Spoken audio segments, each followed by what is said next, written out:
you believe that we started recording right in the middle of 2020 with all of the COVID and lockdowns going on around us, unable to meet up? So like many a young gentleman, we turned to the internet for our entertainment. Tried to find a place where we could meet up and talk about the good, the bad, and that time that Stu saw a pelican on the canal. In order to facilitate our dreams of answering all of the big questions in film, and after a few attempts at recording via other methods to various levels of success, we found Zencastr, a super easy web-based one-stop shop for recording. Log in and you're ready to record in a matter of seconds. It doesn't take a tech genius to get high quality audio or video. And on top of that, the one time we have had an issue, the fact that the multi-layered backups are stored locally means it's easily fixed all in browser. There are plenty of tools you need when you start podcasting, so let Zencastr take that headache away, as it offers a place to record, edit and distribute all from one website. Any lazy bones Jones can pick up and play and have studio quality audio or 4K video put out for the world to see when using Zencastr. Go to zencastr.com/pricing and use our code CAGEFIGHTING and you'll get 30% off your first month of any Zencastr paid plan. We want you to have the same easy experiences we do for all our podcasting and content needs. It's time to share your story. And now, hit the music.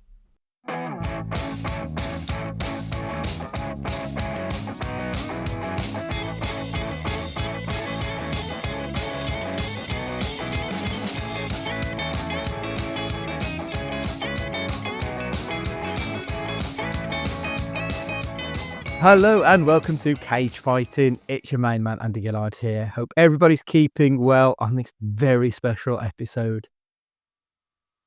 And now the end is here. I mean, it's not the end because he releases five a year, so we're not really going anywhere. But for the time being, this is the end of this adventure. Yeah. When I sat down to do this, the ranking for later, which took me 45 minutes.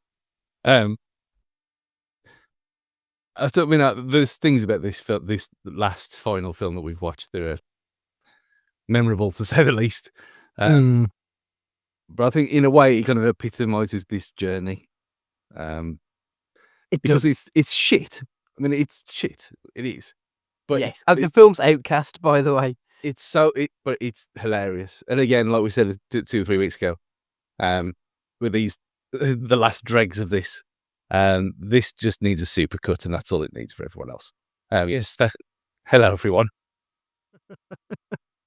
Yeah, like it does. In some respects, you are right. It does feel like it's kind of the perfect film to end on because it's utterly bizarre. Cage is trying to put an accent on for no real reason, and he hits the accent probably about 40% of the time.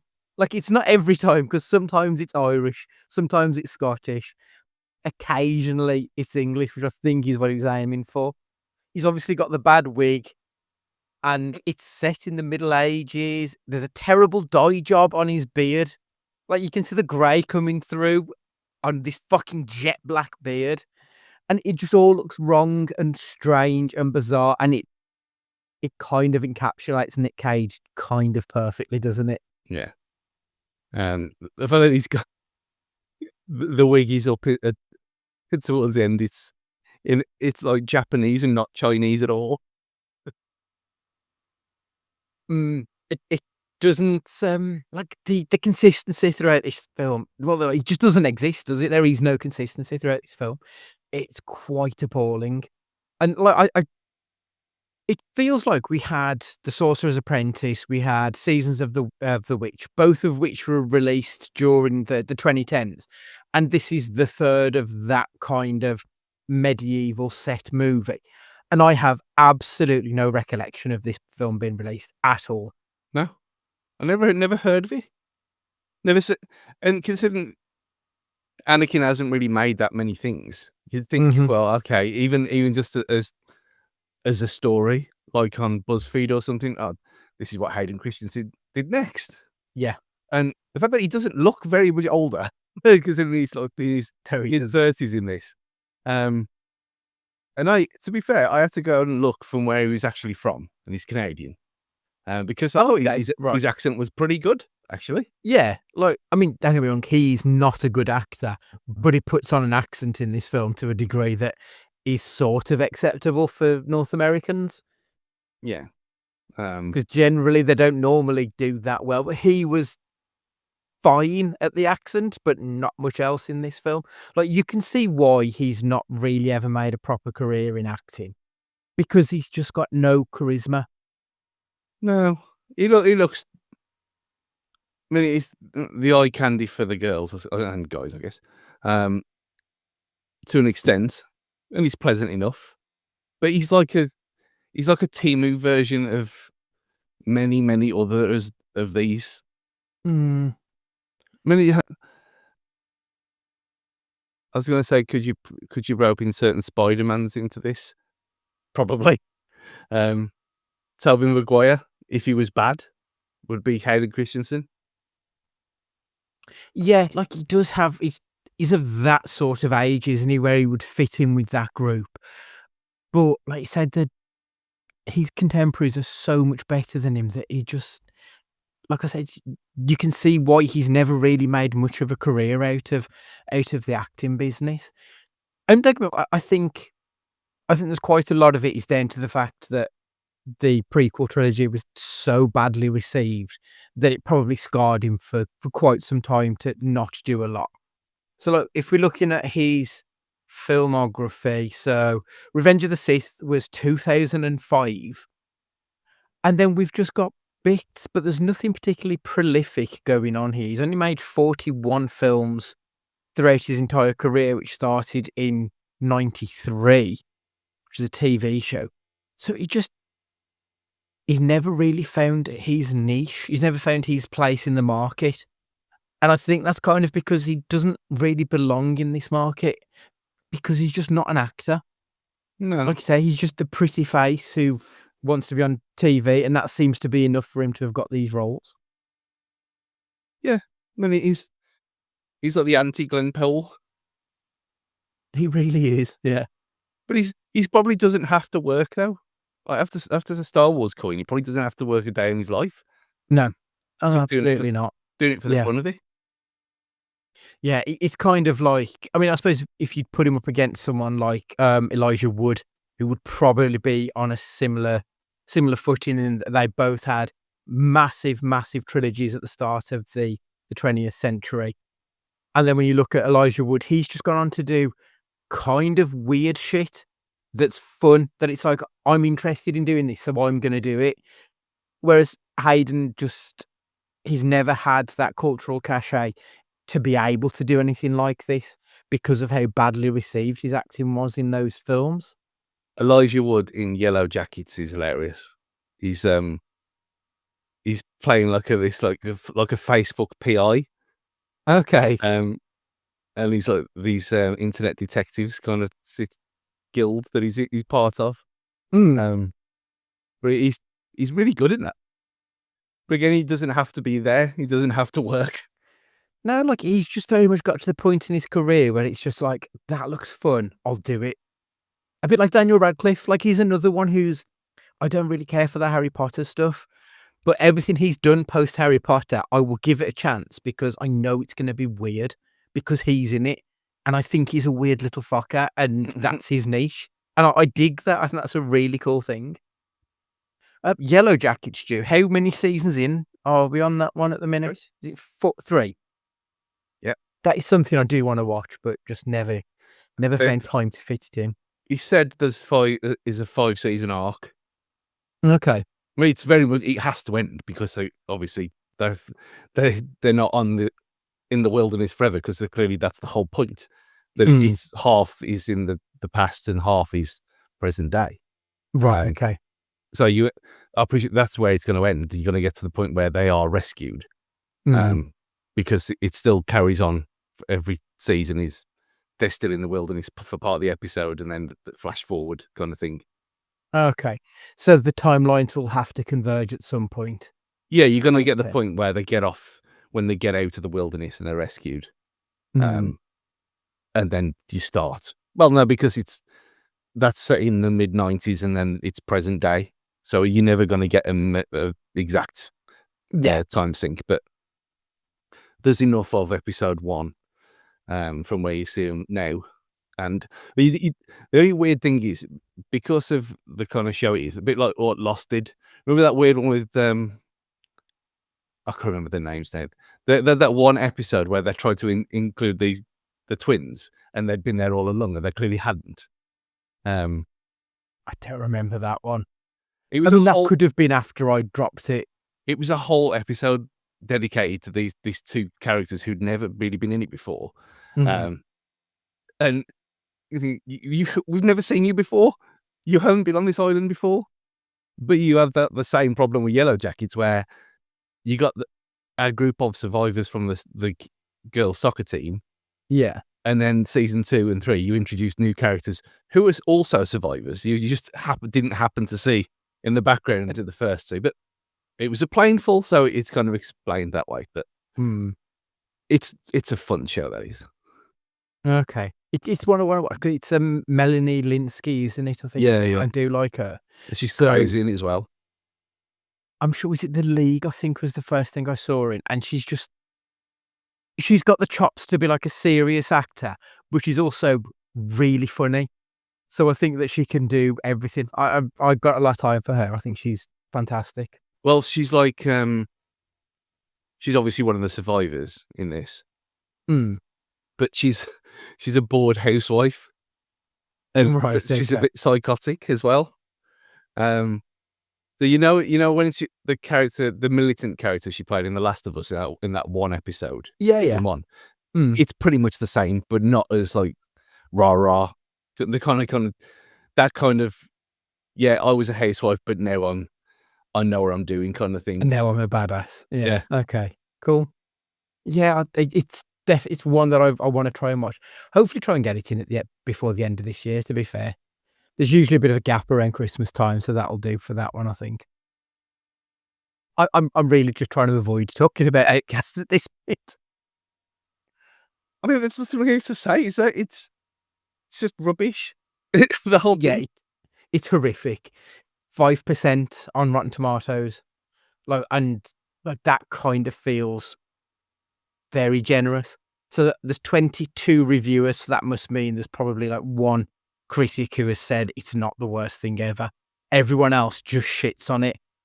Chris Stuckman, Outcast at least has the benefit of a crazy over-the-top cage performance that gives this horrendous film a few hilarious moments. It graded an F, and that's entirely where I sit on this film, because when Cage isn't on screen, I can't tell you what happens, because I've forgotten immediately, because it's just so dull. I mean, I did think that we've been fooled here, where he didn't turn up for 8 till halfway through. It's probably about 3/4 of the way through the film. Yeah, he was barely in it. Yeah, he was in it at the start with the lads with the St. George's cross shields, which was nice to see. Putting up flags on the fucking lampposts. Yeah, you're getting the roundabouts in ready, in the Middle Ages. See the lads know. But I said this with Season of the Witch as well. There is that one theory where the American accent now is closer to what the English accent was back then, and we were the ones that changed. It wouldn't be too far out of the realms of possibility when you think a lot of the early settlers would have been British. So I can see the thinking behind it. Yeah, then America's more of a melting pot than the UK would have been. So I think it's probably a mixture of this, that, and everything. Yeah. So if they're going over there, and then that accent stays there, and then exactly England gets turned with Vikings and all kinds of shit over the years, and it's like you get the youth now talking about things being slay and all this nonsense. It makes some kind of sense, but that's obviously not the accent he was trying to go for here. I don't know what it was. No, it wasn't. No idea what it was. So apparently, it's when I looked on the IMDb for something interesting about the film, that Hayden Christensen was supposed to be doing a Scottish accent, but he wasn't. Not even close. like there's absolutely zero. Like Kevin Costner's English accent in Robin Hood, Prince of Thieves is closer to where they were aiming for than this. He said he's practiced his Scottish character's constant fainting by going on a week-long pub crawl in Glasgow. Dear God. Oh God. I mean, genuinely though, I'm really struggling for anything of interest in this film because there's nothing really good about it. The only good things in this film are things that are really shit but made me laugh, which is literally Nick Cage. Like that's the only good thing about this film is that Nick Cage is in it, and we now no longer have to watch this film because it's done. And like his little hat that he has in the flashback scene when he's teaching him to shoot arrows, and I thought, yeah, this is probably not. It's probably not race apparent. Like he shouldn't really be wearing one of these Chinese missionary hats, really. I mean, he's. I thought when you said the accent, I thought, oh, he's not going to do Chinese, is he? Could you imagine? I mean, it's like there's a fucking Benny Hill or something if you tried it. It'd be horrific. It's borderline sellotaping his eyes open, isn't it? Yeah. Yeah. And there's bits in it you think, not really. It doesn't make any sense how this problem is in Shogun as well, which is 1,000,000% better than this. Where you've got the whole thing of, they're obviously Chinese, but they're speaking English and whatever. But then how do they understand it when these are strangers here? Doesn't make any sense. In Shogun, it's explained because they're speaking Portuguese, but you're hearing it as English, and then the Portuguese that they're saying is the English, and it's all a bit weird. But this it doesn't make any sense. Why they're going on this thing to kill the young prince or whatever? Again, doesn't make any sense. And it makes more sense the JD Vance arc from South Park today. I haven't seen it yet. Oh, I haven't seen. I'll be watching it after we finished. I can't believe they've done this. Let's put the usual, but the people are up in arms again. Always superb. But yeah, it's just poor. I mean, the whole thing of we going after this kid. He's keeping him alive. His white warrior's keeping him alive for unbeknown reasons. And then you find Nick Cage in the woods in a cave with one eye, where all he does is just keep his one eye shut. Doesn't even have prosthetic. No. I think, like, knowing what we know about Nick Cage, that feels like the kind of thing that would have sold this film on him. Like, you would have been, oh, you get to close your eye for like half the film? Okay, I'll do it then. Didn't even read the script. Like, that feels very cagey, doesn't it? So I wouldn't be shocked if that was the be-all and end-all for him. I mean, it could be, or it could be that's how he saw the character as with having one eye. Yeah, maybe. If it's just completely an actor's decision. So the director, Nick Powell, as I mentioned last time, he also directed Primal, the other Nick Cage film. And these are the only two films he's directed, Outcast and Primal. A 4.6 and a 4.9 on IMDb. Like, I can see why he's pretty much stuck to being either an AD or like stunt coordinator and stuff. Like, he worked on Gladiator, Bourne film, Cinderella Man. He's a stunt guy, to be perfectly honest. You could tell that he's not really cut out for directing because there's absolutely zero flair to this film. And you'd probably say the same about Primal when we get to it. Like, there's just nothing that makes you think that there's anything behind the camera going on here. Yeah. Yeah, it is like someone doing things that they're not capable of doing. He gave it a go, then he gave it a go again, and realised. But he's not the biggest problem here. There's a lot of issues with this nonsense, and it probably doesn't help having this as your subject. Yeah, because I don't know what it is about the Crusades, but I don't find the Crusades to be a particularly interesting topic for mining in cinema. I really struggle to think of many films about the Crusades that have really broke through and made a real impact. And then I'm probably looking at Kingdom of Heaven, which is not a good film. And a lot of it's unknown anyway, so there's not the you're Yeah. kind of stretching from notes and stuff and from Mm. ye olde times. That doesn't really make people can't either read or decipher. So what do? You just make it up? You might as well. Yeah, Bit of a I mean, it's as good as anything else, I suppose, isn't it? So, did you enjoy the film, Stu? Nah, bad. No, terrible. I said that this is why I wanted to do it. I left it till today, Mm. and unbelievably, like when you said it, you'd had it favorited on the service, Mhm. and I said, yeah, they're probably putting a better copy up. It was 1080p today. Oh, was it? Okay, so it's back. Cheeky fuckers. Yeah, literally put it on Saturday or Sunday to save it, and then it had gone by the time I got round to it. I thought, they're just taking the piss here. But no, same for me. It's a no, I did not enjoy this at all. I was very, very bored throughout most of it. Was Nick Cage good or bad, though? I mean, I feel like he tried. He was the best thing in it, but I don't think he was good. Well, no, because the accent was all over the place. It looked like he was taking the piss. Mm. Like that screen grab they'll put up with the snake. Why? Yeah, I forgot about that. That's true. Yeah. Wasn't even explained. No, just there because why not? Which kind of feels like a running theme in a lot of this period of Nick Cage stuff where it feels like there's a lot of throwing shit at the wall and seeing what sticks. And that's kind of how that felt, I thought. Like And then he got dropped, so pointless. yeah, he's been influenced by the Reptile House, and we had it in Bad Lieutenant. Not that long before this, and now he's Yeah. playing with snakes for no reason. Mm, yeah, good point. If you enjoyed Outcast, you may also like. I mean, I mentioned it. Don't watch Shogun on Disney Plus. It's one of the best things from last year. Bears. I was going to say Robin Hood, Prince of Thieves, which I mentioned before.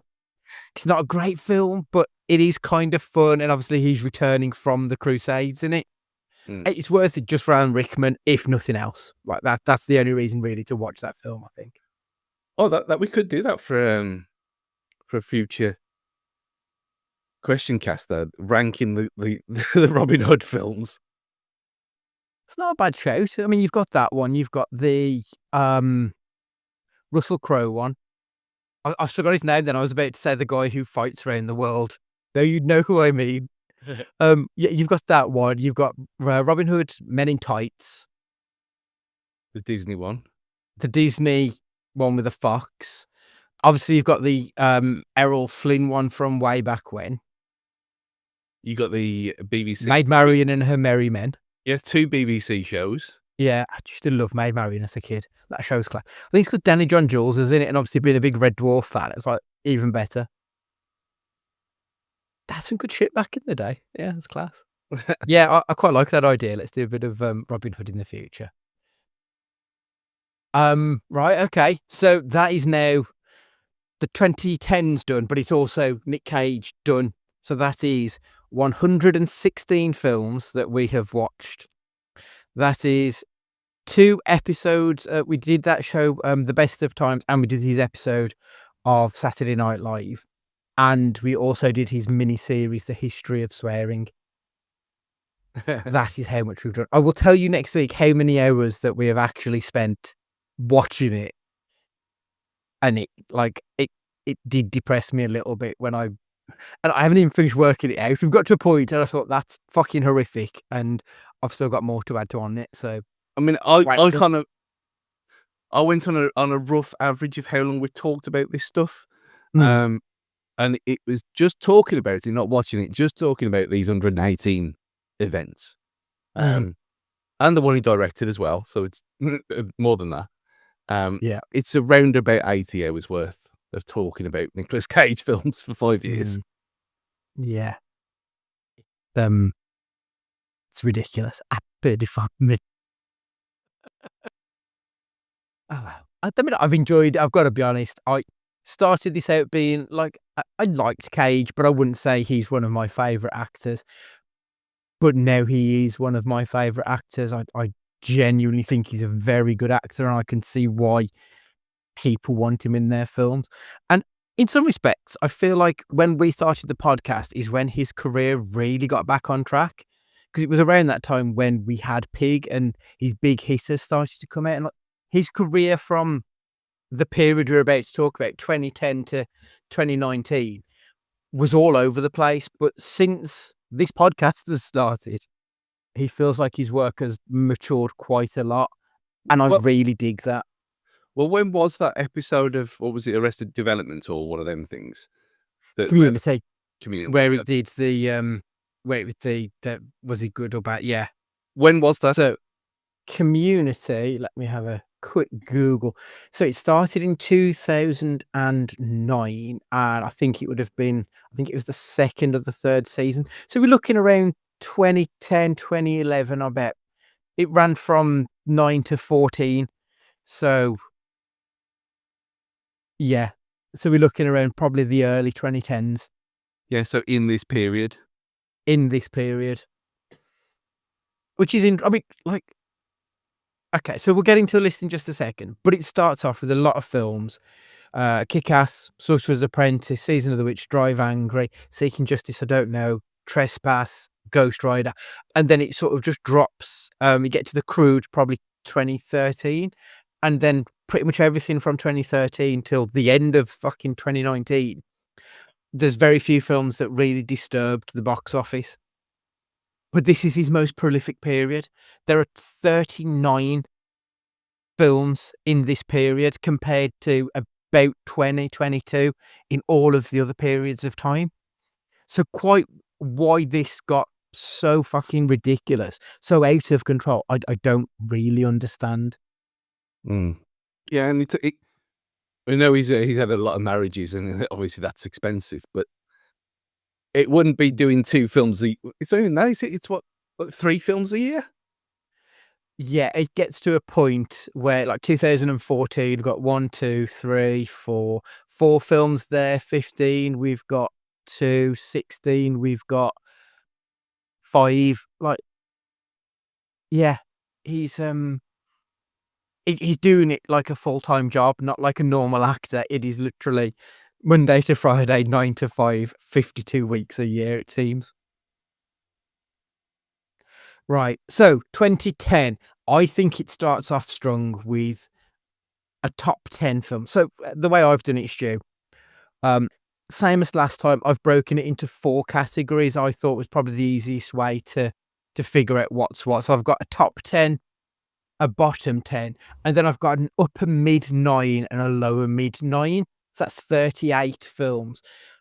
My question is, we'll get to Teen Titans Go and talk about it. Does it count because he literally has one line in that film? So we've discounted other stuff for less than that. Sorry, for more than that. I personally don't think he's in it enough to really count as one of his films. I mean, we're counting Kick-Ass, obviously. Yes. So, yeah, did we count Ridgemont? We didn't count. I don't think we did. I don't think we counted it, because it doesn't even talk in it, does it? It's literally seen from behind, and that's it. And that other film where we don't even know where he was. It's a few of them. Yeah. So I don't think Teen Titans Go counts. It's one of the better films on this list, but yeah, take it off. Yeah. Take it off. Okay. So I think if it was, it would probably drop into the top 10 because it is quite a fun film. But I don't think he talks enough in it. Do you think that's fair? Yeah. So you're doing it as top 10s? Yeah. So I've broke it into a 10, a 9, a 9, and a 10. So the top 10, bottom 10. Hang on then. So I'll just 1, 2, 3, 4, 5, 6, 7, 8. 9. Okay. So there's top 10, and then bottom 10 will be. So. Okay. I've got that. Okay. Sound. Excellent. Right. So yeah, like I say, we start off strong. Kick-Ass 2010. Cage plays Big Daddy, a Batman-esque vigilante training his daughter Hit Girl. The film follows ordinary teen Dave Lazowski becoming a costume hero. Critics loved its anarchic energy and ultra-violence, though some found it nihilistic. Cage modelled his line delivery on Adam West's campy Batman, which makes his brutal shootouts even funnier. His death scene, burned alive whilst shouting tactical instructions, is peak Cage melodrama. This isn't just one of his best films, this is one of his best performances. Mm-hmm. Yeah. It's incredible. Yeah, it's second for me. Second for me. So Good. yeah, that's quite nice and easy. I think we're going to differ on our first one, but we're in agreement on that one, Stu. The next film up, also in 2010, is The Sorcerer's Apprentice, Disney fantasy where Cage mentors Jay Baruchel, a modern wizard battling evil sorceress Morgana, loosely inspired by the Mickey Mouse short.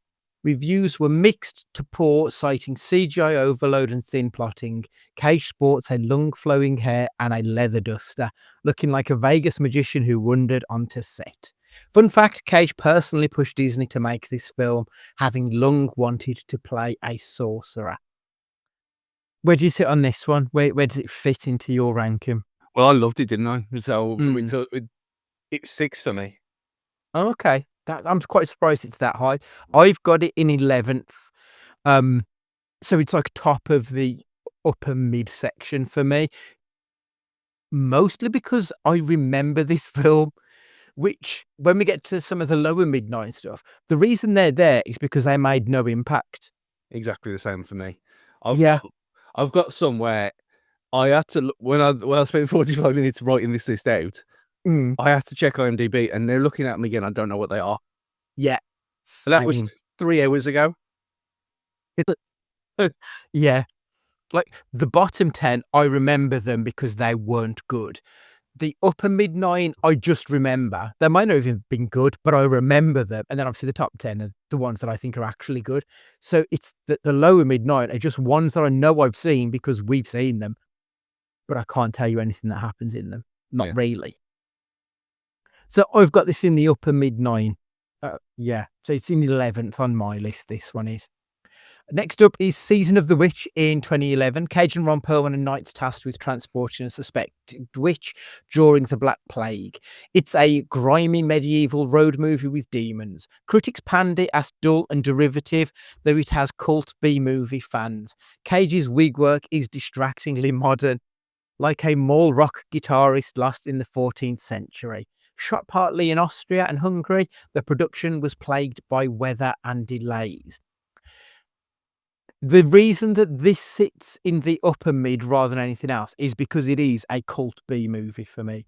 It's not good. It's fun. It has the legend of Nick Cage agreeing to do it just because he wanted his eye to explode. That's the only reason this film is of any interest. It's not good, and it's like what so oh no, sorry, Season of the Witch is the one I've got in 11th. Sorcerer's Apprentice I've got down in 17th. Yeah, so this is one of the more memorable films, I think, from this period of time. Not necessarily for the right reasons, but it's one of the most memorable for fun, silly bollocks.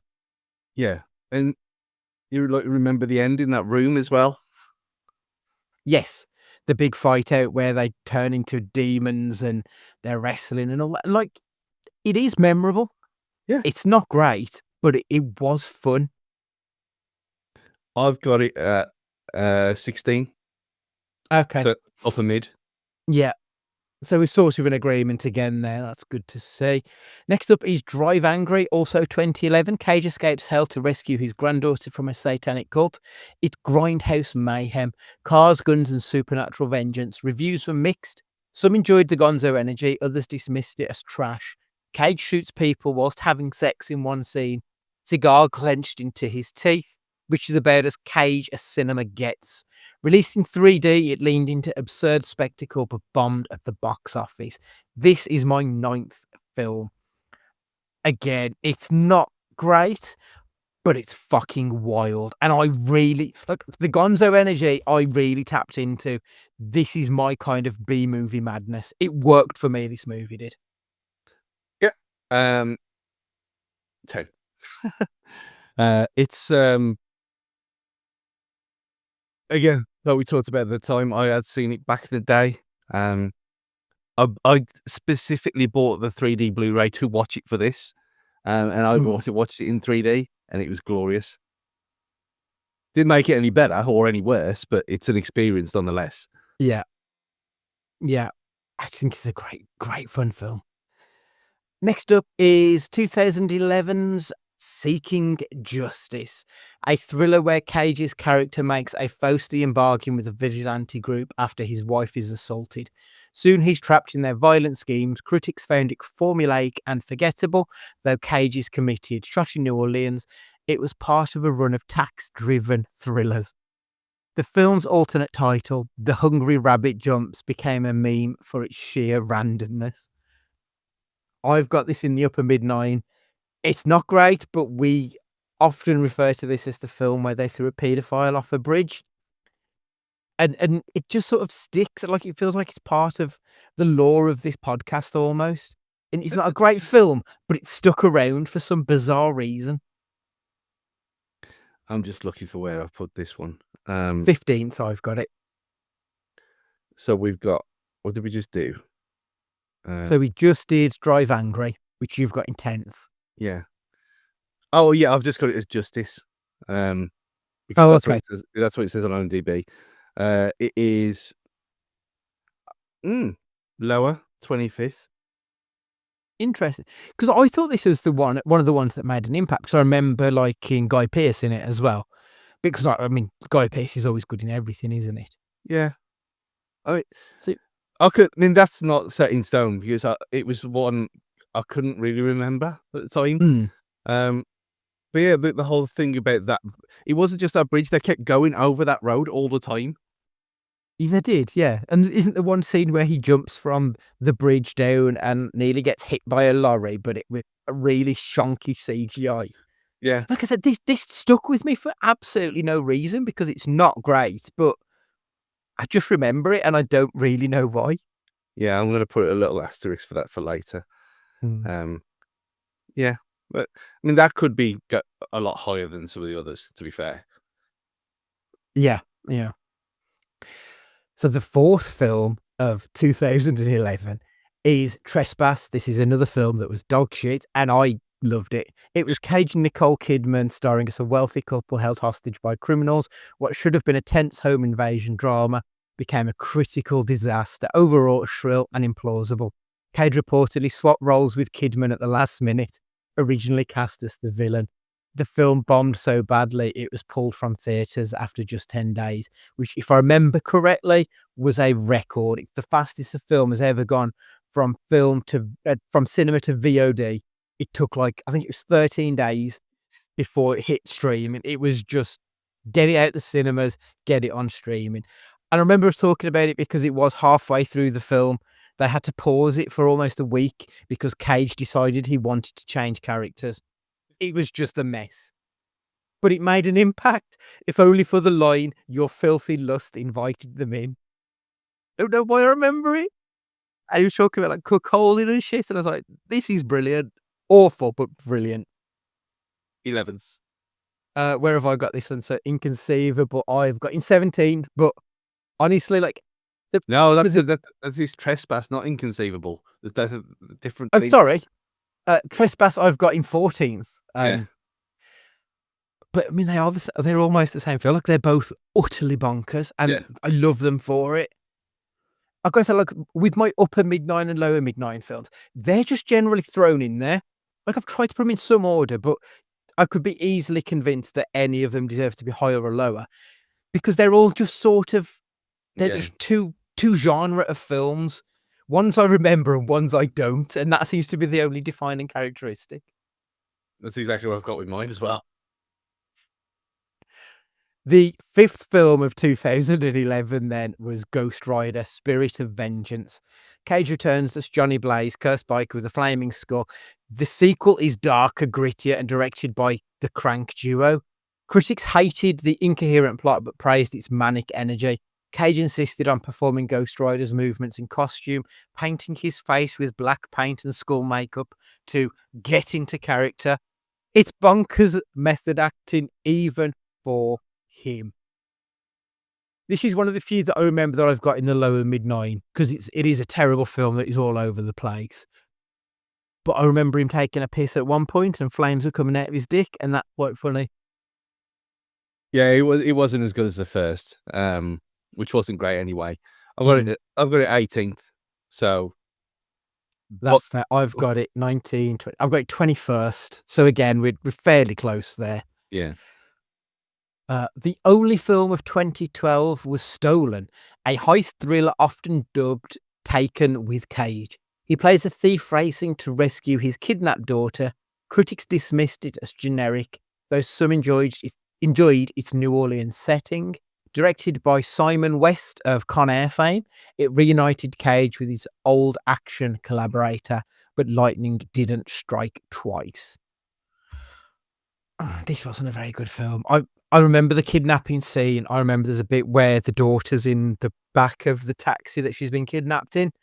Yeah. That's all I've got. I've got it like quite low down. I've got it 20.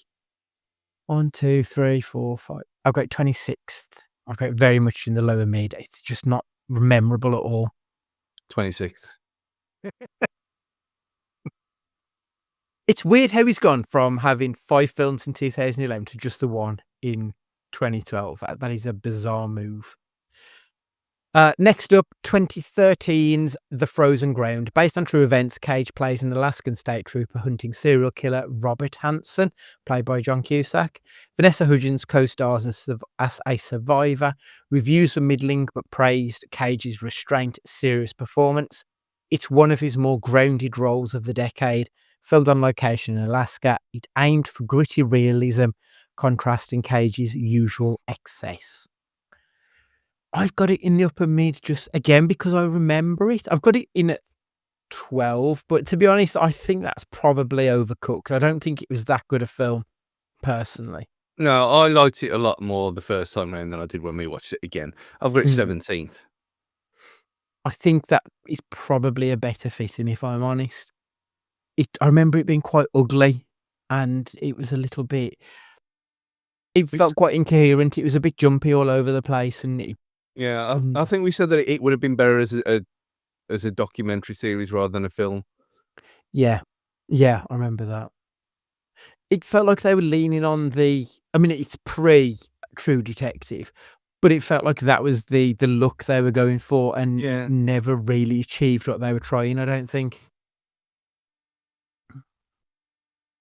Next one up, 2013, The Croods. Animated hit where Cage voices Grug, a caveman dad struggling with change. The story follows the prehistoric family's journey into a new world. Critics and audience loved it. Funny, heartfelt, visually lush. Cage's vocal performance is surprisingly tender, balancing gruffness with warmth. It grossed nearly $600 million and earned an Oscar nomination. Nick Cage is actually a really good voice actor. Mm-hmm. He actually cares when he voice acts, and I think it was evident in this film. I've got it in 6th place. I think it's a very good film that I really enjoyed. Yeah, it got 7th for me. It's, you can tell with things like this, so you know he's a proper super nerd, that he gets this stuff and he knows it. He knows what's needed with voice work. Well, again, he's not Hayley Atwell. Yeah, but yeah, it was surprisingly good, wasn't it? It was one. I don't really remember it at the time. It's like, oh, okay. And then we watched it, and I was surprised how much I loved it. It's great. Same. Because I know DreamWorks can be very hit and miss with their films.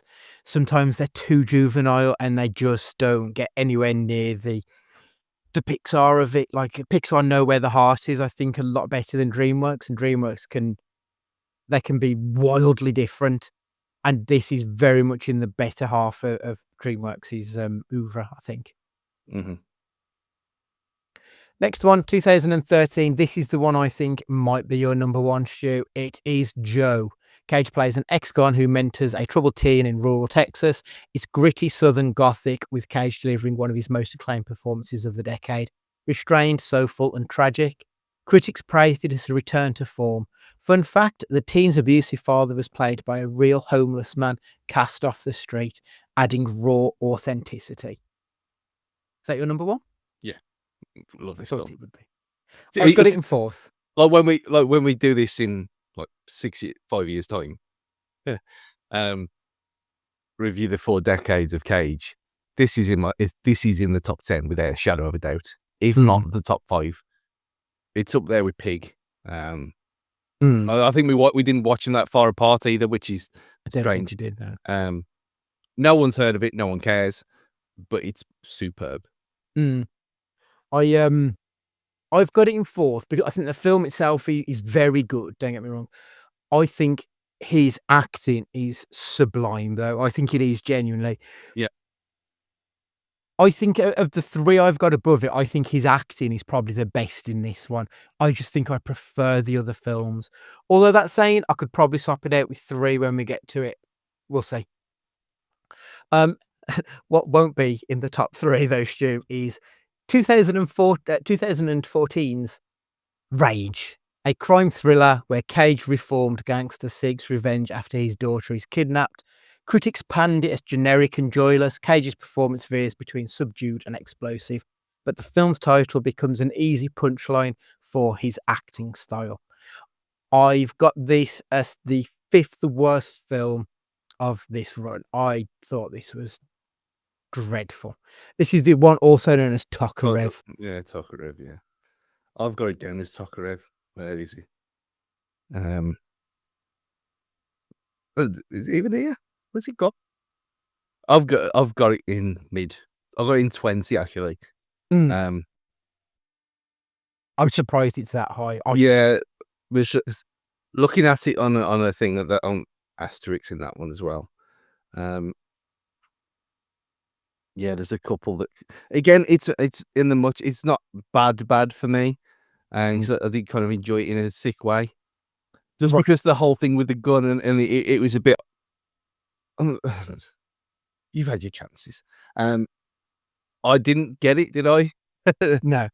Until later on, so that was like a good thing, but that was just me being stupid again. But I think that's probably why it's as high up on the list. I mean, it's 20 out of 38, or whatever it is. I mean, he's there 37 because we took out Teen Titans Go. Yeah. Next up is the film we've just discussed, Outcast, medieval action set in China with Cage and Hayden Christensen as crusaders cut in a dynastic intrigue. Reviews were abysmal, awkward accents, clunky dialogue, a cheap production. Cage's bizarre English, Irish, Scottish hybrid accent is legendary. I've got this below Rage. I thought this is dreadful. This is in my bottom. This is I've got this as 33. That's I've got it 4th worst. So there's 3 films worse than this film. 5th worst. Dreadful. Left Behind, like we're in a generational shit run at the minute. Faith-based apocalyptic thriller where Cage plays a pilot during the rapture. Critics savaged it as one of his worst films. Wooden cheap and unintentionally hilarious. Cage reportedly took the role for his brother, a pastor. There's one film worse than this for me. This film's awful. But at the same time, I've probably watched this film more than half of this list. You know what? I watched, I think, there's loads of them now, but there's this female YouTuber, American woman who lives in England. So she does a lot of the comparisons. So what's different between here and here? And she did one today, or I watched it today, so it might be in the last week, about the difference between English and American TV. And there's a whole thing of it. Yeah, like it was English was for information and an extension of school, and whereas America was all rah-rah and entertainment and ratings. But so, yeah, in the advent of the streaming world, and it cuts away to her telly showing Netflix, and fucking Left Behind's on the top of it. Wow. It's got a legacy. I don't know if it's complete coincidence that this was supposed to be the week the rapture happened. Maybe. I saw someone put on, so maybe the rapture did happen, but none of us deserve to go. So we all still here.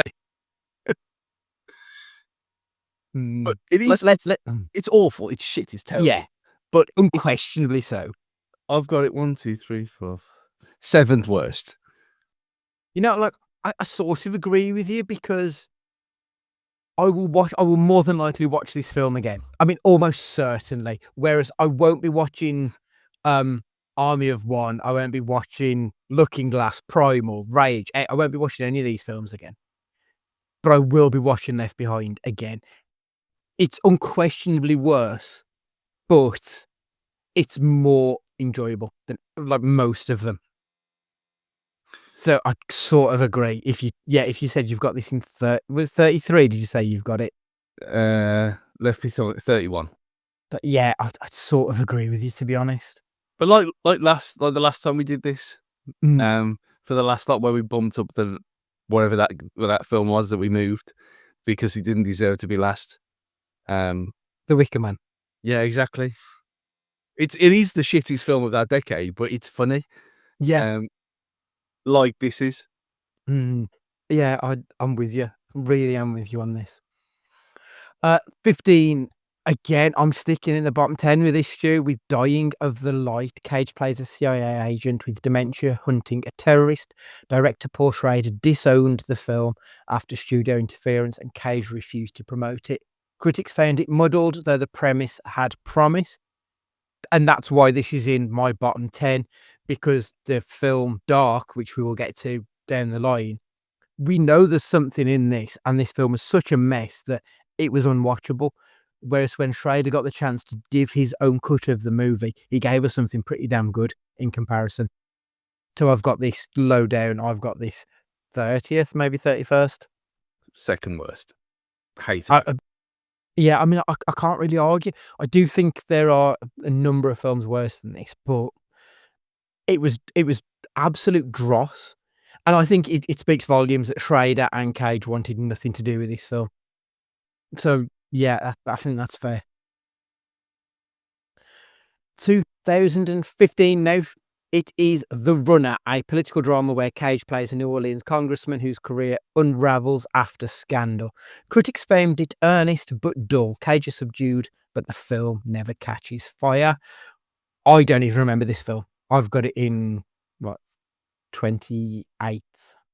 I couldn't tell you what happens. Like, I've just read that and I've already fucking forgotten what happened in it. We watched it about 3 months ago. And it's a recent one. This was, as I said, it's not even based on a true story, just made up. That was it. Wasn't it something, was there an oil spill? Yeah. I've just read that there was an oil spill. Like, I can't, I'm forgetting it as I'm talking about it. That's how bad this film. Yeah, they based it around the oil spill and the BP stuff with New Orleans. Yes, they did. But yeah, I've got it as 28. Yeah, it was utterly forgettable, which is a bigger crime than anything else in my books. Speaking of forgettable, then again, 2015 still, Stu, Pay the Ghost, a supernatural thriller where Cage searches for his missing son, abducted on Halloween. Reviews are poor, citing cliches and lack of scares. Cage's haunted dad mode is sincere, but the film is instantly forgettable. And it sort of is, isn't it? I've got it bang in the middle of the lower mid 9. It just did nothing for me. I remember at the time really hating it, and I think it was in the bottom 5 for a good couple of years because it was just shit. But yeah, I've got it lower mid 9 now. It's at least competently made. It just wasn't very good. I've got it as 19th. Okay. And again, it was in my bottom for ages as well, but we've had some way worse than that since. And it is, again, like we said, with this many films, just remembering it is a compliment. And it's always been very true. It's always been one that's referenced as well. Pay the Ghost. It comes up every now and again. Don't know really why and why this one stuck with me. Maybe because he was really good in it. Yeah, and it was is it Sarah Wayne Callies who was in Walking Dead? She was in this as well, wasn't she? If I remember rightly. Yeah, and you got that scene on the bridge with the mist and stuff like that. Like the Yeah. imagery's always there. Like there are bits about it that were, more memorable than some of the other shit from this period, at least. Yeah. I just remember it not being a good film, but you are right. It is something that did stick in my memory. The Trust up next. Cage and Elijah Wood play corrupt Vegas cops planning a heist. Critics were mixed, but Cage's unhinged performance, swinging between goofy and terrifying, was praised. His mustache alone deserves billing. I remember actually quite enjoying this film.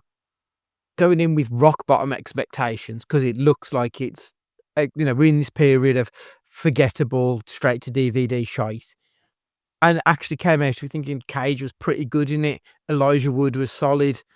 It was a lot better than I expected. I've got it in at 13th. So the upper mid section for me. 23rd. Hmm. And yeah, just for that reason, it was just a bit. It was fun, but I had to think about what it even was, and I had to watch the trailer, which is never a good thing. No, it's not. 2016, still Dog Eat Dog. Paul Schrader directs this violent crime caper with Cage and Willem Dafoe as ex-cons. Critics were divided. Some admired its gonzo energy, others found it repellent. Cage originally wanted to play Dafoe's role, but switched last minute. I've got this quite low down. Again, I've got it in the middle of the lower mid 9 because I don't remember anything about this film, Stu. Same. I've got it just below Left Behind in my bottom 10. Again, it's the one where Willem Dafoe goes in and he slaps the woman around at the start. That's all I remember from it. I'd forgot about that. Yeah, I've got the memories of it now. Other than that, I've got. Look, I like Paul Schrader as a director, but this has left absolutely no imprint on me whatsoever, which is kind of weird. And I'm just looking at the cast list now. I don't recognise any of the names bar the main two. I've no idea. Genuinely, this could probably be lower. It's only in the lower mid because I don't know if it's good or bad. Because I just don't remember it. So that's kind of awful. 20th, the 20th film of this list from 2016 is Snowden, Oliver Stone's biopic of Edward Snowden. Cage as a small role as a disillusioned CIA instructor. The film got mixed reviews, earnest but heavy-handed. Cage's cameo is brief but memorable, playing it straight. I quite liked it. I've got it as 5th. I don't know if that might be a little bit high in retrospect. I remember enjoying this film. I know we also then watched the documentary about Snowden at the same time, and I thought that was brilliant. But I thought this was, more than serviceable. I thought this was actually quite enjoyable. Yep, I loved it. I went 5th. Okay. It was again. I didn't really know much about Snowden other than the obvious. Yeah. So going in, kind of without the intelligence, ironically enough. Yeah. Yeah, it was one of them. That it was just a surprise how good it was. Yeah, definitely. What's the name of the documentary? Citizen something, was it? Citizen 4, is that the one? Yes, Citizen 4, all one word. I remember really enjoying that, and yeah, because we said it was better watching it the way around we watched it rather than watching the documentary first. Yeah, I think so. I think the documentary would have spoiled it because I'm sure the documentary was Oscar nominated. It was a very strong documentary that was. USS Indianapolis, Men of Courage. Okay, just the title alone makes it the best thing of this fucking decade, doesn't it? I don't know what it is, but every time I see it, it just makes me chuckle. Again, I have very little recollection of the actual film, but the title will always stay with me because he's utterly bizarre. I mean, it was crap, wasn't it? It was. The CG was rubbish. The fact that it's about a serious thing and a topic that no one really knows about as well, and they messed it up because it was it French or something? I can't remember now. I can't remember. It's So French it or was- Italian or something like that.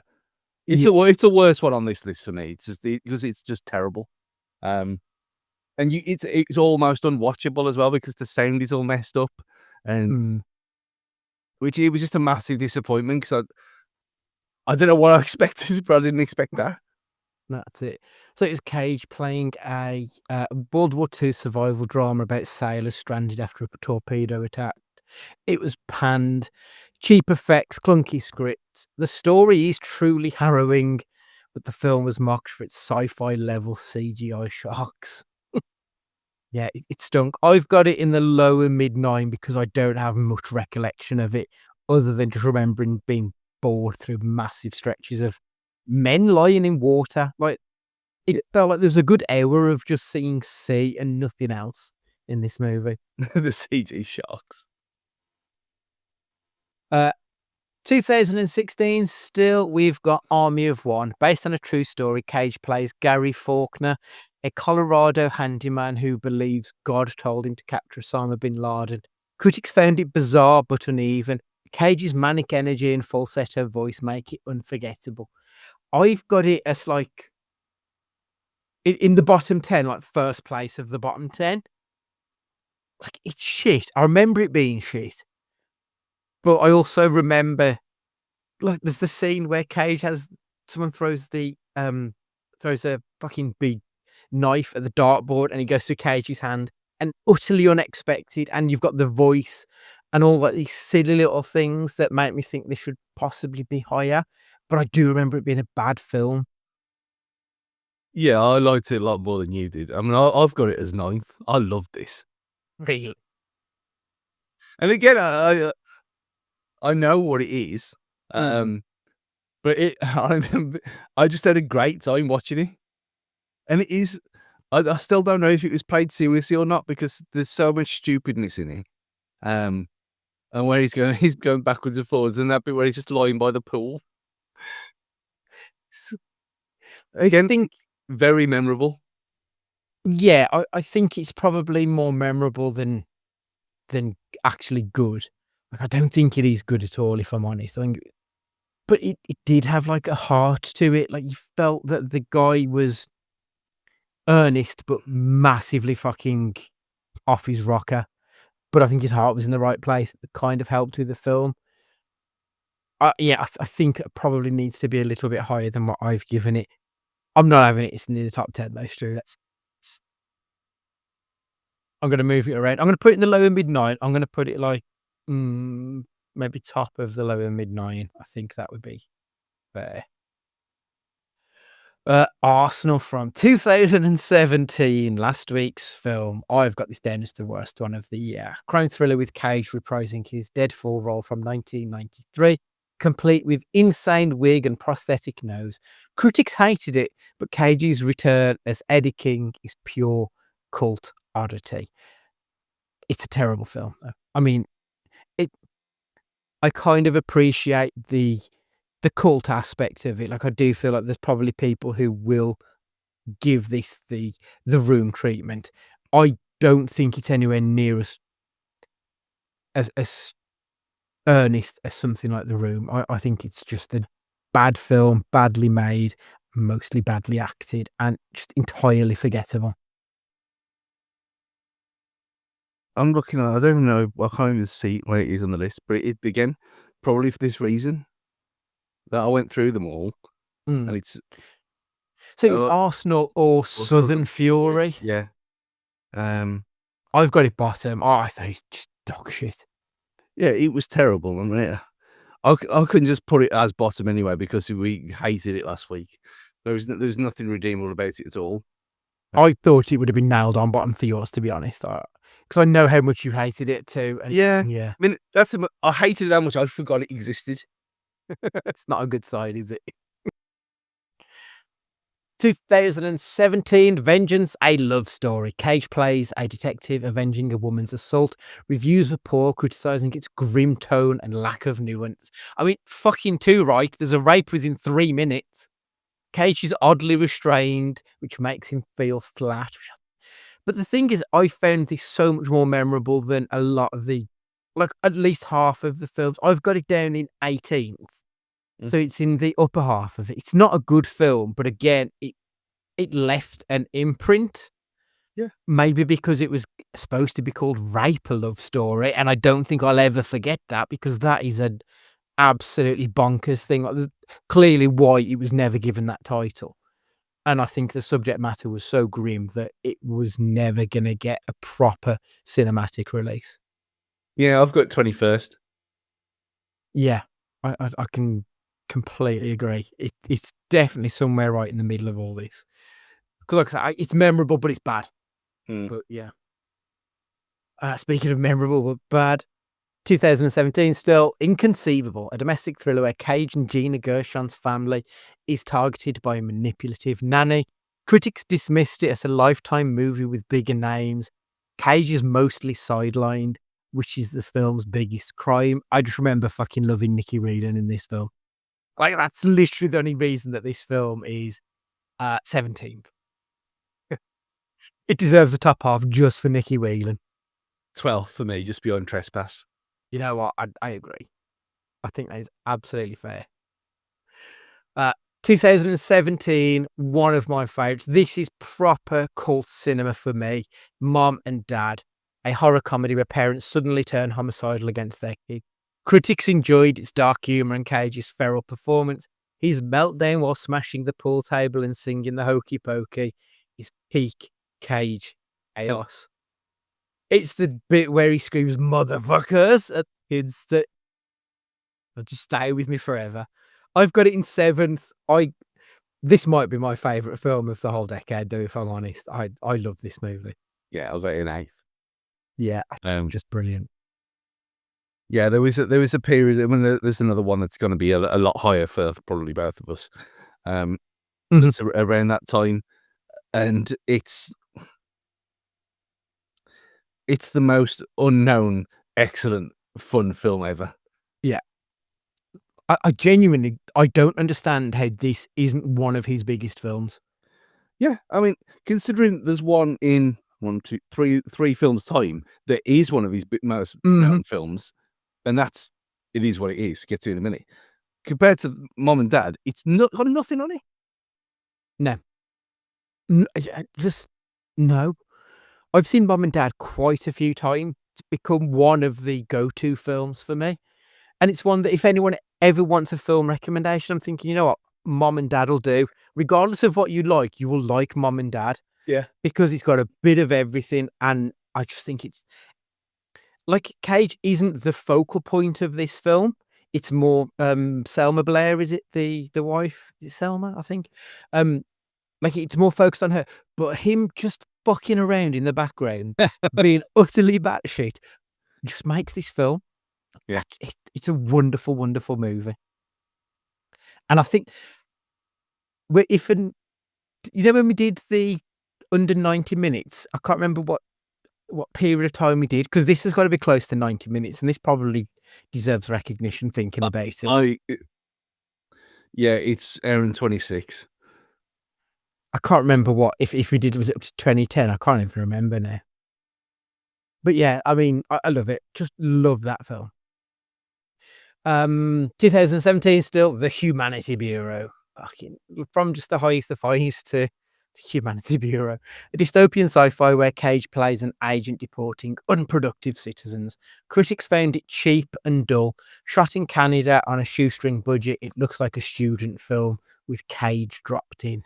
That's very generous. I've got it lower mid-9 because I forgot quite a lot of it. But I do remember it was one of the ugliest films of this period of time. It looked horrific. Yeah, it was a nice idea. But the whole thing, like the car and the kid and getting out the car for no reason, and then the drone shots of them just driving around. Yeah. And then the end, and yeah, it's bottom 4. It's 4th bottom for me. It really annoyed me. I don't know why. Maybe because the potential was there and it just didn't work. Could be. Could be. Next up is the other half, I suppose you'd call it. It's a Dying of the Light. It's Dark, 2017, a little scene thriller where Cage plays a detective investigating a murder. Reviews were scarce and mostly negative. This is one of his most obscure 2010 titles, forgotten even by Cage fans. I liked Dark. I thought Dark was a much better version of Dying of the Light. Obviously, Paul Schrader managed to get his hands on the negatives and re-edited the movie, and I think he just put it out onto YouTube where it exists. And I thought he did some really interesting things, like even the stuff in regards to like color theory and stuff like that, where he would use different interstitial. Like, I thought it ended up being such an interesting film. Obviously, he was working with one hand tied behind his back, but what he managed to achieve out of the steamy shit pile that was Dying of the Light, very good. I've got it in 8th. Oh, I think I've got it in 27th, mainly because it's not a film. It's an edit of something else. That's fair. It's not classic properly.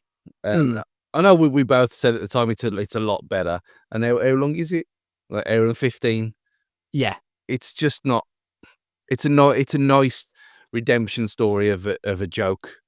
And if you only watch Dark as like a short film ish, yeah, I guess you get a lot out of it. But it was just weird. I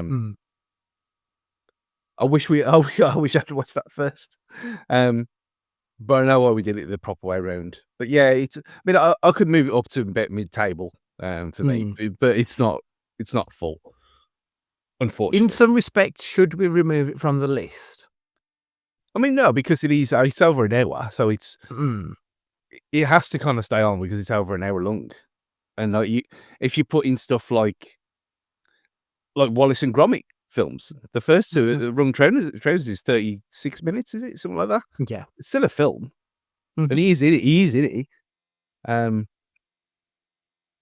But it's a lot better made than some of the other fucking shit on it. Yeah. Yeah. But it's only that low because it's not a film for me. I get it. It's an edit, but I'll be like, when we sort through it, I can move that up a bit. There's wiggle room with that one. The next one is probably the most controversial one on this list, I think, Stu. It's Mandy, 2018, a psychedelic revenge horror where Cage avenges his wife's murder by a cult. Critics adored it. Stylish, brutal, surreal. Cage's bathroom meltdown scene is legendary. The chainsaw duel was improvised on set. I've got it in 10th because I think it's a well-made film. I remember enjoying it the first time. I remember not enjoying it so much the second time. I think it is better made than pretty much 75% of the films on this list. That's the reason I've got it high. It's not a film I have a lot of love for, though. It's a case of I respect it more than I like it, if that makes sense. Yeah, it's the same. And I've got this weird thing with this film with Mandy because we both said it that we might just be wrong here because everyone seems to love it. Yeah, who loves people? You talk to Mandy, watch Mandy. When you watch Mandy, let me come on. And then we watched it and thought, well, what really? And maybe that was maybe what that was. It had been overhyped to shit, and it was too much. If we'd gone in Dark, that maybe it would have been better. But I do remember a lot of it. It's been a few years now since we watched it for this, so I will in Halloween season. I will give it another go and try again because, like you said, you respect. For me, I'm respecting everyone else's opinion with this. The only one in this whole series that's not my choice, and it'd be silly to put it lower than what have I got? 30, the 13th for me. yeah. I'm not putting it lower than that because there's got to be something there that I'm missing. So yeah, that's exactly it. I do feel like there is something that we're missing, and I just can't put my finger on it. It probably does need a rewatch. Maybe that'll be a Halloween watch. We'll see. 2018 still. Looking Glass, a thriller where Cage and Robin Tunney buy a motel and discover a hidden voyeur room. Critics found it slow and lifeless. Cage spends much of the film peering through mirrors, looking confused, which doubles as a metaphor for his career choices. This was shit. And again, he had such a good premise, such an interesting thing. And like, if nothing else, this could have been really fucking sexy. He's going to be like watching people doing all sorts of dirt. Like, do something with it. And they did very little. Like, the world was open to them of having Cage as this voyeur, and we know what Cage is capable of. And it was just such a lifeless, plodding mess of a film. I've got it 7th from bottom. It was just crap. Bottom 10 for me, easily, I think. I've got it as 14th, but I did enjoy them. Yeah, it's very psycho-like, in a way, and the whole motel thing, and the whole lesbian stuff, and which is a bit strange. But jumping through the mirror as well. Mm-hmm. I don't know. I enjoyed watching this one. Maybe it's recency bias. Maybe if we'd watched this 2 years ago, Yeah, it wouldn't be as high up. Maybe. But yeah, it's when you get to this one and the next one on the in this area, it's like, yeah, it's a much of a muchness now. Anyway, these are Yeah. not. This is like, you can interchange this with something that was like 26th, and it wouldn't be a problem. Absolutely. I mean, I know we're dismissing Teen Titans Go, but that is the next film that he released. Animated superhero comedy where Cage voices Superman, a role he famously almost played in Tim Burton's unmade Superman Lives. Critics loved the film's meta humour. Cage's casting was a wink to fans, finally fulfilling his dream of donning the cape, at least vocally. It is a very good film. It would have been top 10. I just don't think he's in it anywhere near enough to justify him on this list. No, if we put in this in, then we have to put the Flash in it as well. Yeah. And again, he's not going in that. He doesn't even speak. No. I can't believe that it was even in. Well, it was sort of him, wasn't it? Like, I think he was on set, and then they still use like a lot of CGI to get him there. But I mean, he's not the worst thing in that film for his 3 seconds on screen. That's how bad a mess that film was. I mean, Superman Lives is, we haven't talked about it for a while. And I snipped it out for the intro to this podcast. Go and watch that again. It was really good. Very good documentary. I think the documentary maker sadly passed away a year or two ago as well, unfortunately. It's available on YouTube, if I remember correctly, but it's worth your 90 minutes. It's a if you're interested in how films are made and not made, it's definitely worth your time. I think that one is. Yeah, you don't have to be a punk rocker to watch that one. You do not know. 4DX as well this week. Fucking nonsense. Oh, God. I mean, I went to see Top Gun Maverick in 4DX this week. I can't do 4DX. It's so uncomfortable. And I just don't know what it adds to the film at all. The old man shouting at motors. I mean, there was some, like a younger family sat behind me, and they were fucking whinging throughout the whole film because they were just uncomfortable because I don't know what it is. I don't know if you were strapped into the seat a bit like it was on a roller coaster. So you're actually moving with it. But instead, it moves and you just sort of jump around with it. And it's so uncomfortable. Yeah. If it was racing car type seats rather than like almost like a settee with them, I just don't know. But it adds nothing to the film. But luckily, Maverick is such an incredible movie that you can just almost put it aside. When it's lesser films, when it's Spider-Man and fucking Fast 9, the other films I've seen in 4DX, that make bad films worse. But Maverick is so fucking brilliant that you can't argue with it. This is why I've said before, though, not all 4DXs are made equal, because that one, I don't like that one at all. The one at Telford is brilliant. You don't have that. You don't have that experience. You don't get thrown around. You sit there. There's no the fan noise is going off. constantly. There's no distortion or anything like that. You can't hear the chairs moving. It just works properly. And the one at Bentley Bridge is very obviously retrofitted into something that it was never designed to do. The other thing that pissed me off is because they have like flashing lights and stuff, don't they, in there? So there's one scene where one of the characters takes a selfie, and when the flash and the selfie, the room flashed. But when you're in a room that is dark apart from one source of light, obviously your eyes are dilated to let as much light in as possible. Then you get this flash and it fucking blinds you for like 5, 6, 7 seconds. And like that's not a good way to try and watch a film. I think it's such a poor idea. I think it's genuinely, of all the gimmicks, it's probably the worst gimmick to watch a film.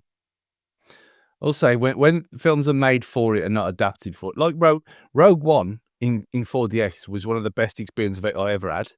Well, you know where she's lying down and the water droplets fall on her head to wake her up at the start. Yeah. Like that, they managed to get that feeling in time with the jets like dropping water on you. And like when we watch it. We watched that at the Five Ways on the Birmingham one. Yeah, where the part one, where you look into the sink and the blood spurts out. They move the chairs subtly enough, and then sprayed you with water. Oh, that's clever. It was brilliant. And there was like, my sister and Jamie and their friends and all. They were all screaming their heads off, and we were laughing. But again, they were comfy chairs, and it was designed for it, and it was made properly, not adapted like, oh yeah, let's do a film with planes and move the chairs around a bit, which I presume is what happened in Maverick. Well, the thing is, like, obviously because it's Macquarie and Cruise, I would have expected them to it not just be sort of bolty on at the end. I would have thought that they would have gone the extra mile to make sure it fit perfectly. And to be fair, like, the scenes where he's on his bike and stuff and you can feel the moving. It is all in time. It is all right. You do move with it. But it's just such an uncomfortable experience that it takes away from the enjoyment of just watching a brilliant film on a big screen. Yeah. I wouldn't watch a film that I cared about in 4DX. No. I'd watch the films for experience films. I'd watch in 4DX. Yeah. If it wasn't for the fact I didn't get to see Maverick on the cinema screen when it was released, I wouldn't have done it. But it was literally a case of it's either 4DX or not at all, because they're doing a season of 4DX re-releases, aren't they? So that was the only reason. I was like, I want to see it on the big screen. So let's do it. But yeah, by choice, it definitely wouldn't have been. Where did we get to, Stu? Did you do Between Worlds? Because that's the next one. Between Worlds, 2008. I think we did Teen Titans, didn't we? We've missed 211. Have we? How is that not on this list? You're looking on the IMDb filmography. Let me just pull that up because it appears like I've missed it off my list of writing stuff. 211. And why is that not even coming up in the fucking, the autofill? It's not even bringing it up on that. That's how bad a film this is. What year are we in? 2018.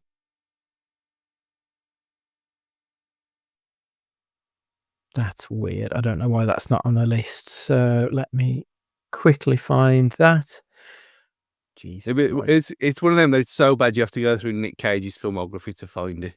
Is it? Oh my God. I remember this one now. So this is one where he plays the police officer, and it looks like it's the most made-for-TV movie of all time, isn't it? Yeah. Isn't he estranged with his daughter, and then we get that weird scene at the end where he just turns up at her house, but there's no like actual reconnection between the two. And Weston Cage, his son, appears in it, and he's got absolutely butt-fuck all charisma. Absolutely terrible film this was. Yeah, and I've looked on my list. But... I mean, it's now 1, 2, 3. It's fifth bottom for me. I mean, you got the work experience kid who's on the drive around, who's then shooting everything. Oh my God, you have, yeah. And then because it looks like he's about to die, and then he doesn't. I mean, this is fully in the lower mid 9 for me. Is it, or is it? When I look at the bottom 10, like I just see nothing but shit in the bottom. Mm. I'm gonna put that in. Yeah, I'm gonna put that at the bottom of the lower mid section, but we'll discuss the positioning on that one. So Between Worlds will be the next one. Then I'm assuming a surreal thriller where Cage plays a trucker entangled with a woman whose daughter is possessed. Critics called it bizarre and trashy. Cage improvised much of his dialogue, including reading the book titles Memories by Nicolas Cage. It was weird, wasn't it, this one? Like, he hooked up with that woman and then ends up fucking her daughter because she's possessed by the spirit of his dead wife? I've got it third bottom. Like when I did it initially, Left Behind and Arsenal would be lower, but because I'm moving Left Behind up, I've got this bottom at 1. This film's terrible. It is terrible. I mean, I've got it 24th, but it's lower mid.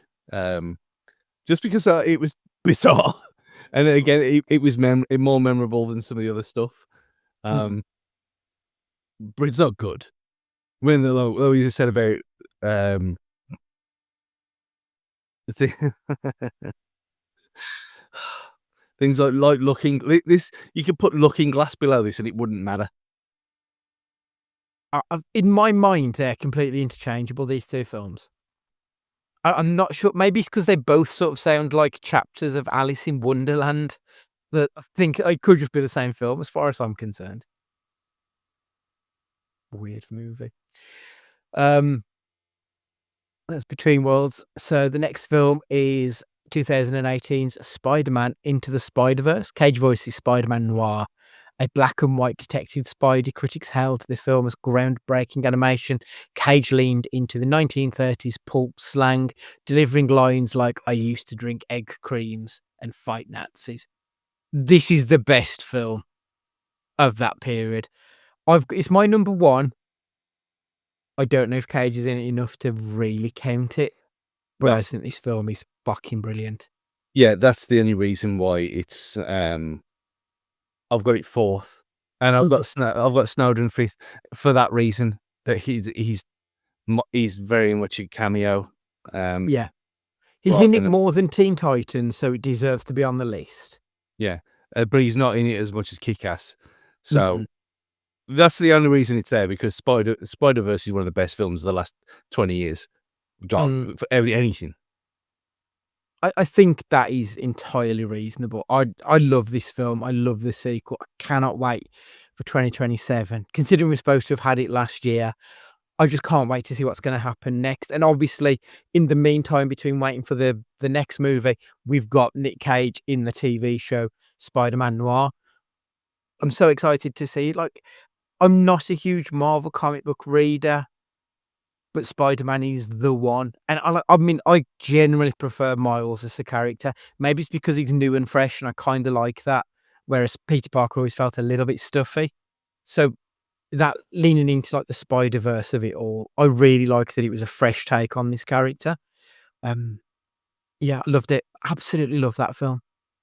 Yeah, and obviously without Spider-Verse, we would never have got K-pop Demon Hunters either. So,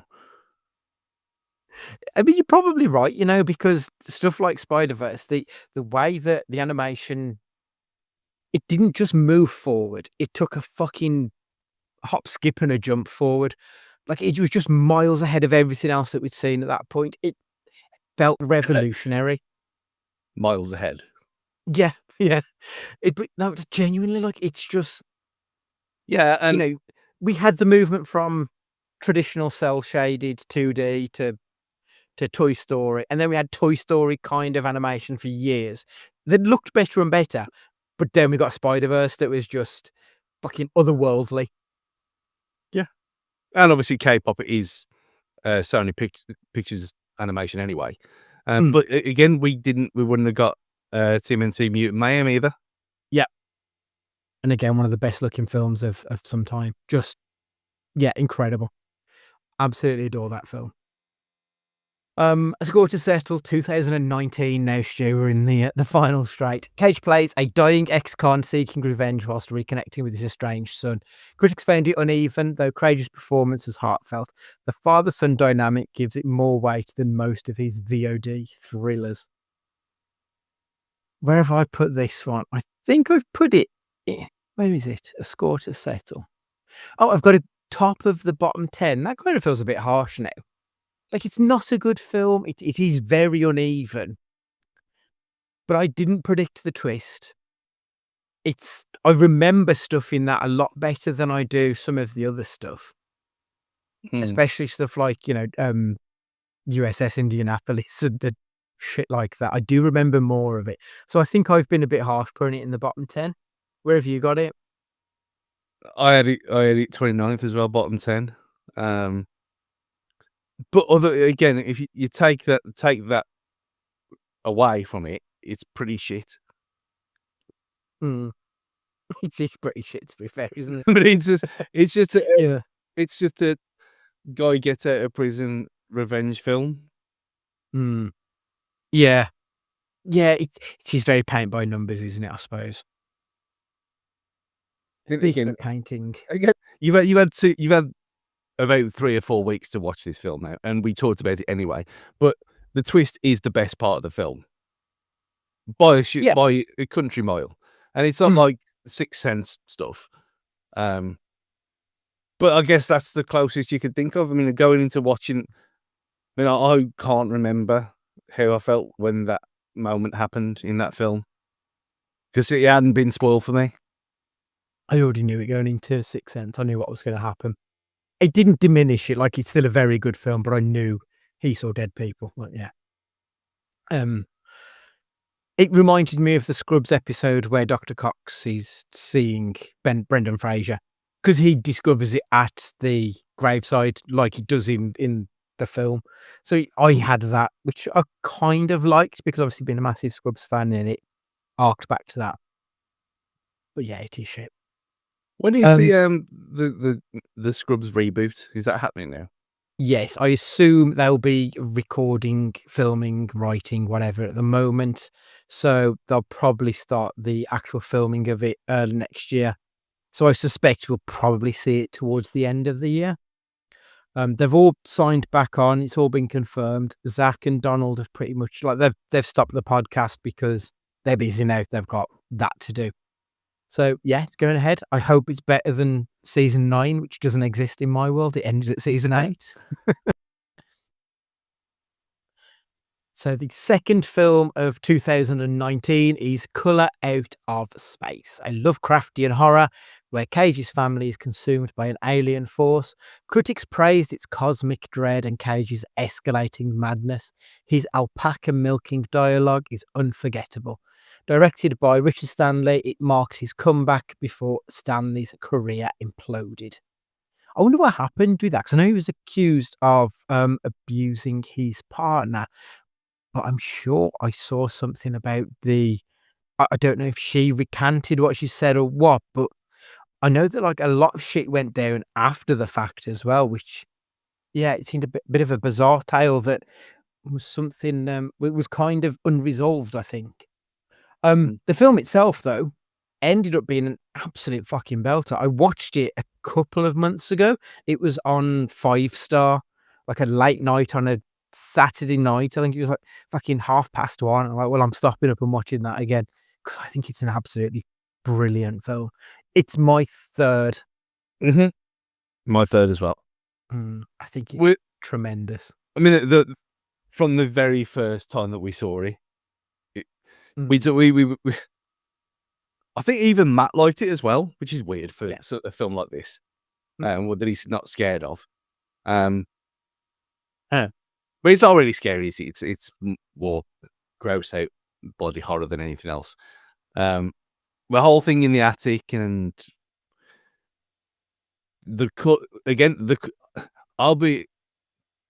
I've saved it. I haven't watched it for a long time, since for about 3-4 years. I'm tempted to get the Blu-ray just to watch it in HDR. for those colours. Yeah. Because even on a stream at the time, it looked amazing then. Yeah. Like, I know you get the digitization problem with some of the color overload when you're watching streaming. So I think if you were to watch it on Blu-ray, it would be an incredible experience, I think. Because it is probably the most visually, just looking at the list, yeah, I think visually this one is far and away outstrips everything else he's done during this period. I mean, it might be one of the best visually looking films that he's ever made, to be perfectly honest. I think it's very good on that front. But the first time I Kind of- saw, remember the first time you watched Evolution? Mm, A bit like that. yeah.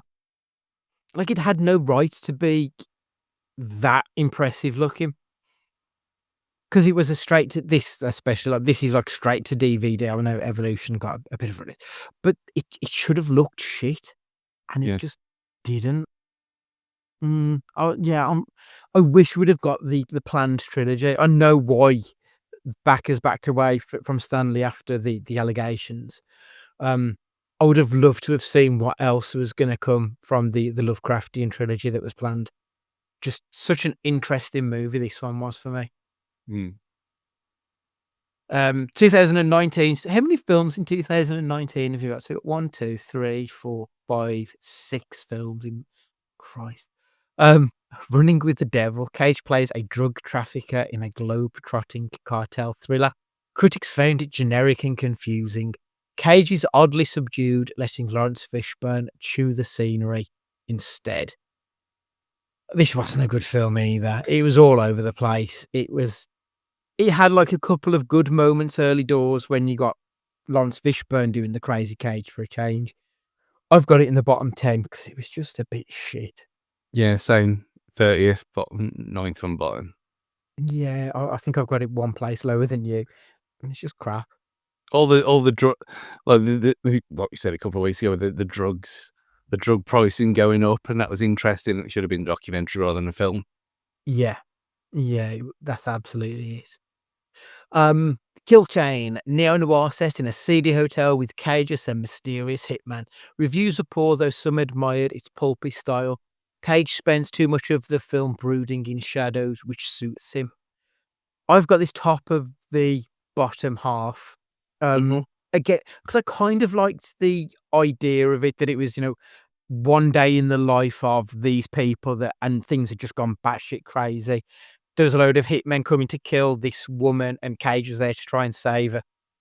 It promised a lot. It didn't quite deliver, but I liked the idea behind it more so than the final product, which is why it's top of the bottom half and not bottom of the top half, I think. Yeah. Exactly the same, 22nd. Yeah, absolutely reasonable, I think. Primal. Cage plays a game hunter transporting exotic animals on a ship until a killer escapes. Critics mocked it as snakes on a plane with jaguars. So it's jaguars on a boat then, I suppose. Cage wrestling CGI leopard is exactly what it sounds like. Terrible film. I've got it in the middle part of the bottom 10. I probably remember this more than a lot of other films, but I remember it mostly for being really horrendous and Cage looking like an absolute sack of shit at this point. I have got this not even rated because I don't know what to do. Because it's so it can't possibly go in the top 10. No. But it's so funny. I don't think it deserves to be in the bottom 10 either. But then it can't go at the top of the middle because it's a bad film. And it does it. Well, maybe put it halfway. I mean, realistically, it should go around like USS Indianapolis, Men of Courage, or Men of Honor, whatever the fuck it's called. It should go around there. But I don't want to put it there because it was funny. The horrendous CGI jaguars and stuff are so bad. But it's not forgettable because of it, is it? But it is a terror. Like, it's probably a worse film than Outcast. but it's better because it's worse at the same time. If that makes sense. If we put in Weird. if Left Behind is where it is, it needs to be next to Left Behind. You're probably right. Yeah, you are probably right there. Right. That was Primal. So the last film of this period is Grand Isle, a Southern Gothic thriller where Cage plays a shady Vietnam vet who lures a handyman into a murder plot. Critics panned it as overwrought. Cage sports a wild accent and chews scenery like it's a barbecue. I've got this bottom of the top half. I've got it in 19th. It's not good, but it's a bit sexy, and was it KD Strickland, I think, plays his ridiculously hot wife, even though he's absolutely slobby as fuck. It's really weird, and it is the scenery chewing and the nonsense in this film that makes it kind of enjoyable slop. Yeah, I've got it as 15th for exactly the same reason. It's memorable. Yeah, I think that's completely fair. Right then, okay, let's order it, Stu. So, Right. top. Hold on. For context, I've been drinking chocolate stout, smooth and indulgent from Aldi. With, as Andy seen, the label is Cadbury's purple, and it very much doesn't taste like Cadbury's. I don't really know what it tastes like, but it's very nice. But now I need to get to the toilet because I've had too many of them. Put this as an edit point.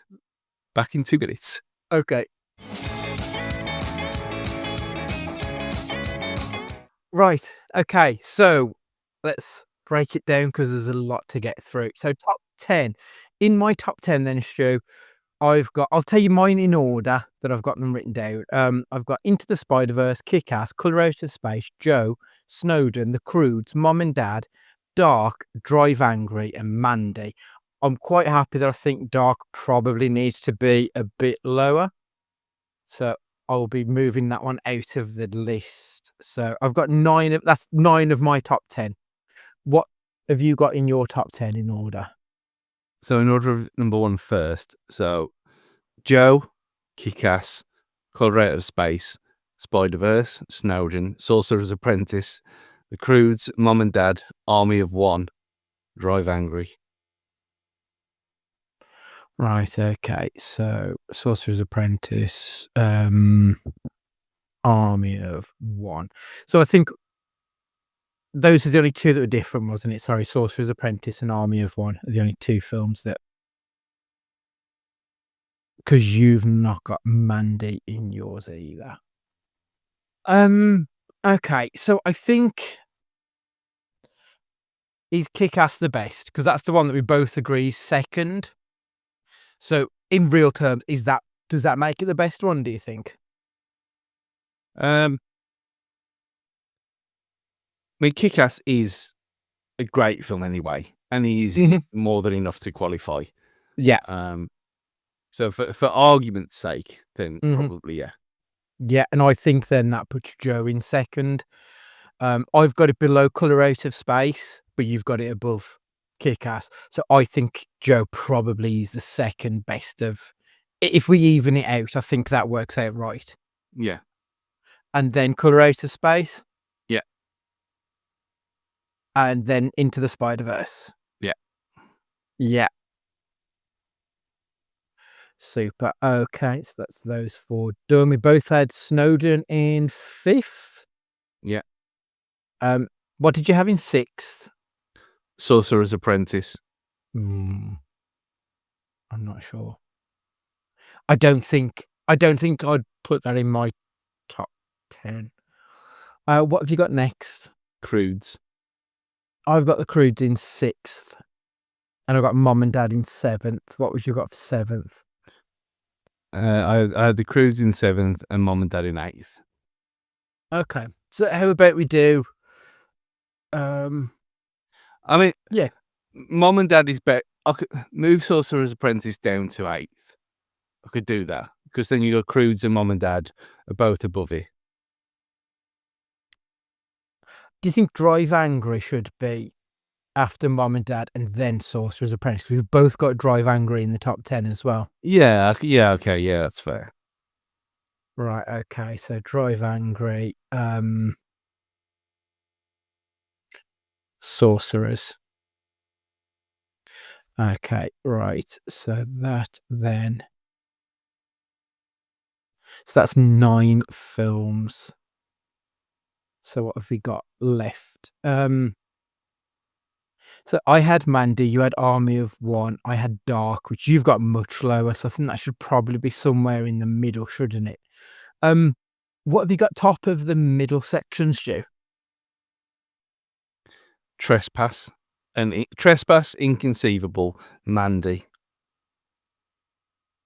Then Looking Glass, Grand Isle, Season of the Witch, Frozen Ground, Ghost Rider, and Pay the Ghost. How about we do Trespass, Mandy, Inconceivable in 10, 11, and 12? How's that sound? Trespass, Mandy, and Inconceivable. Yeah, fair. I've got Army of One really low, to be fair. So I mean, it was stupid and it wasn't a good film. I just liked it, so I'm fine moving that down. So I've got Season of the Witch, Frozen Ground, The Trust. That's like the next bunch. So what have you got? Where did Drive Angry? Where's Drive Angry? Drive Angry is 8th. Yeah. So yeah, that's fair. So Season of the Witch, would that be 13? Do you think? Where have you got Season of the Witch? So I had Looking Glass, Grand Isle, Season of the Witch, of the ones that are left, other than Army of One. That's high for Looking Glass. Yeah, I know it is. Put Season of the Witch next. Okay, Season of the Witch, and then did you say Frozen Ground you've got as well in this bit? Yeah, okay, I think that's fair. So that's 13 and 14. Okay. Grand Isle, 15 then, because you've got that left. I've got that in my... I've got that in 15 anyway. Oh, have you? Okay. Yeah, I'm cool with that. Right then. So... Right. So I've got Army of One, Dark, The Trust, Seeking Justice, Sorcerer's Apprentice we've already put into the list. Vengeance, A Love Story. So we're down to 16th place now, Stu. What have you got in 16th on yours? It's all mixed up now. So what I've got in my list was Army of One, Looking Glass, we were leaving them. Ghost Rider, Pay the Ghost, Rage, Vengeance, A Love Story, the next 4 Let's up. put that in. Yeah, I think because we're both in the similar ballpark on that one. So Vengeance, A Love Story in 16th. Right, okay. Army of One next, do you think then? Because we're sort of in the middle at this point with 17th place. Dark next in 18th. Yeah, I can do that. I think that's fair because I had it very high, you had it very low. So somewhere in the middle is probably about right, isn't it? Okay, let's try and sort out the bottom. Arsenal as the worst one, do we think, Stu? Yeah. Right, so that goes down there. What have you got as bottom but one then? USS Indianapolis. I agree, actually. I've got it in the middle, but you know what? It was so boring. The bits that I do remember were horrific. It looked like shit. It does deserve to be down there, doesn't it? So yeah, I'm more than happy to agree with you on that one there, Stu. Right now, you liked Rage, didn't you? Then Outcast, is Outcast down that low? 211's before Outcast. Oh, yeah, you're probably right. Outcast did 211 did honk, and it just looked like it was made for TV pap. It just wasn't good enough for what we should expect from Cage. Dying of the Light. Sorry? Humanity Bureau. Similar kind of thing. It looked bad. It was bad. Dude. Yeah, it did. Humanity Bureau. I would probably go with Between Worlds next because I thought it was just a really badly made film that was utter shite. I mean, it's middle for me. I'm not really that bothered about it though. I mean, Dying of the Light's worse than Between Worlds for me. But Dying of the Light did give us a decent film in Dark. That's the only reason I'd put it a little bit higher, maybe. But I mean, I think that probably does deserve to go at least next. Yeah, Swap them round because they're both shit. So Outcast, the next one up. Is Outcast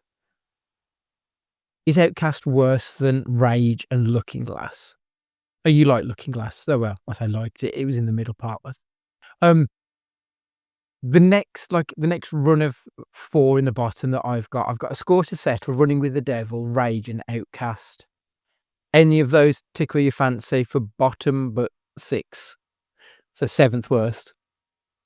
have we put Dying of the Light in there now? Yeah, Dying of the Light's in there. So, Score to Settle and Running with the Devil are both next to each other in the bottom 10. So yeah, put them wherever you want. Yeah, fine. That's fine. I think we need to put Outcast in next because that deserves to be bottom 10. I feel like a lot of the rest of the films are just such a much of a muchness now. Like they're just really boring. Right then. So, what was as bad as Outcast? So the films that we've got left to place then, Stu, is Kill Chain, Army of One, Ghost Rider, Spirit of Vengeance, Rage, Pay the Ghost, Dog Eat Dog, Stolen, The Runner, Looking Glass, Left Behind, Primal, The Trust, and Seeking Justice. No, we said Primal and Left Behind need to be next to each other. Are we looking at... Is Looking Glass better than Primal and Left Behind? Yeah, I think just about. I think it probably is as well, you know. And I also think The Trust and Seeking Justice would be the next 2 up from that. Yeah. Because again, they're a bit crap, but they're a little bit better, I suppose. Which was The Runner? The Runner was the one where he played a politician, wasn't it? Yeah. Like, this is how bad it is that we've spoke about this film not an hour ago, and it's just gone. Same with Stolen. I don't even remember. Stolen was the one with the Con Air director, wasn't it? I think. Yeah, that was bad though. Yeah, it wasn't good at all. But It was making sure that is the right one. Yeah, so Stolen is the next one up from that, and then The Runner. Yeah, that's fair. Okay, so that goes in there. Right, so I think that after Dark, so going back to the top half, Dark is 18th. I think Kill Chain is probably the most middle film of his during this run. So I'd probably go Kill Chain, Army of One, Ghost Rider. Yeah, and then Looking Glass. Then Looking Glass. Okay. Yeah, So Kill Chain, Rage. Kill Chain, Army of One, Ghost Rider. Yeah. So we've got Rage, Pay the Ghost, and Dog Eat Dog. I've already forgot. Oh, Dog Eat Dog was the one with Willem Dafoe, wasn't it? So is Rage better than Pay the Ghost? I don't know that it is. No, it's not, is it? No. Is it better than Dog Eat Dog? Yeah. Marginally. Yeah, I think so. I think that's the order then, Stu. I think we've got it. Right, okay then. So we've ranked them all. Here we go. First place is Kick-Ass, then Joe, Colour Out of Space, Into the Spider-Verse, Snowden, The Croods, Mom and Dad, Drive Angry, Sorcerer's Apprentice, Trespass, Mandy, Inconceivable, Season of the Witch, The Frozen Ground, Grand Isle, Vengeance and Love Story, Army of One, Dark, Kill Chain. I haven't got Army of One in here twice. No, we'll delete that one. Kill Chain in 19th. Then we've got Spirit of Vengeance, Ghost Rider in 20th, Looking Glass 21st, Pay the Ghost, Rage, Dog Eat Dog, The Runner, Stolen, The Trust, Seeking Justice. Left Behind is in 29th. Primal is in 30th. Outcast, A Score to Settle, Running with the Devil, Between Worlds, Dying of the Light, Humanity Bureau, 211, USS Indianapolis Men of Courage, and the worst film that Nicolas Cage did in the 2010s was Arsenal or Southern Fury, whatever you want to call it. If we did include Teen Titans Go and we did like an even 40, I think that film goes in at 9th. I think that goes in above Sorcerer's Apprentice, personally. Yeah, I was thinking, yeah. But between 7th and 10th, it's not any higher than that. However good it was. I think Mum and Dad is a better film. I think Drive Angry is a better film. I don't think Sorcerer's Apprentice is. Don't know, it's a similar kind of vibe to me. But it's probably a similar audience as well, to be fair. Yeah, probably. So yeah, for me, that's where it would have sat. But I think that is a fairly reasonable film. But like looking at it, we've said it before, Stu.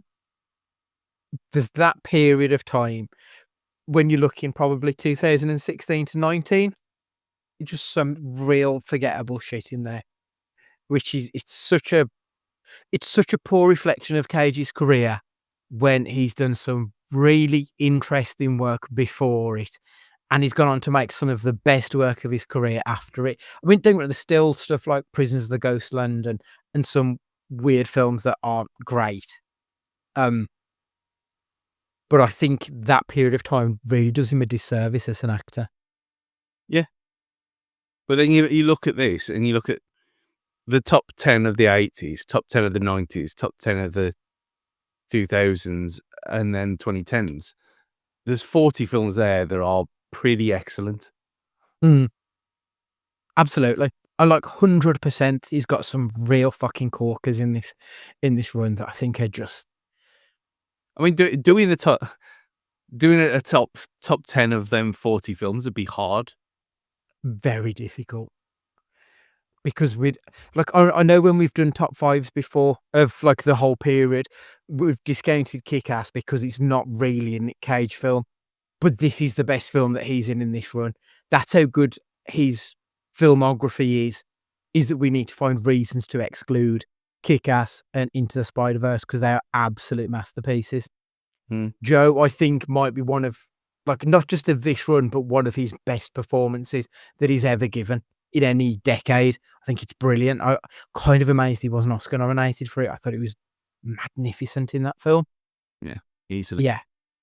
He's got some real good stuff, and it's just such a shame that it, like I say, that 3-year period, probably 16 to 19, where he's pumping out 5-6 films a year, it's just to pay the bills, it seems, which is awful. But I'm glad that we've got through that, and we've now got to the point where we're getting The Surfer and Pig and Willy's Wonderland and like these really good, fun, sometimes inventive, sometimes silly, but massively watchable films. Yeah, you mentioned all of them. You didn't say Long Legs. Yeah, fucking Long Legs. Yeah, the 20 when we get to do the 2020s, we're gonna have some tough decisions. I mean, Jiu-Jitsu's bottom. I'm telling you now, he's not gonna do a worse film than fucking Jiu-Jitsu. But yeah, I mean, we've got Jiu-Jitsu, The Croods, A New Age, Prisoners of the Ghostland, Willy's Wonderland, Pig, Unbearable Weight of Massive Talent. How did I forget that?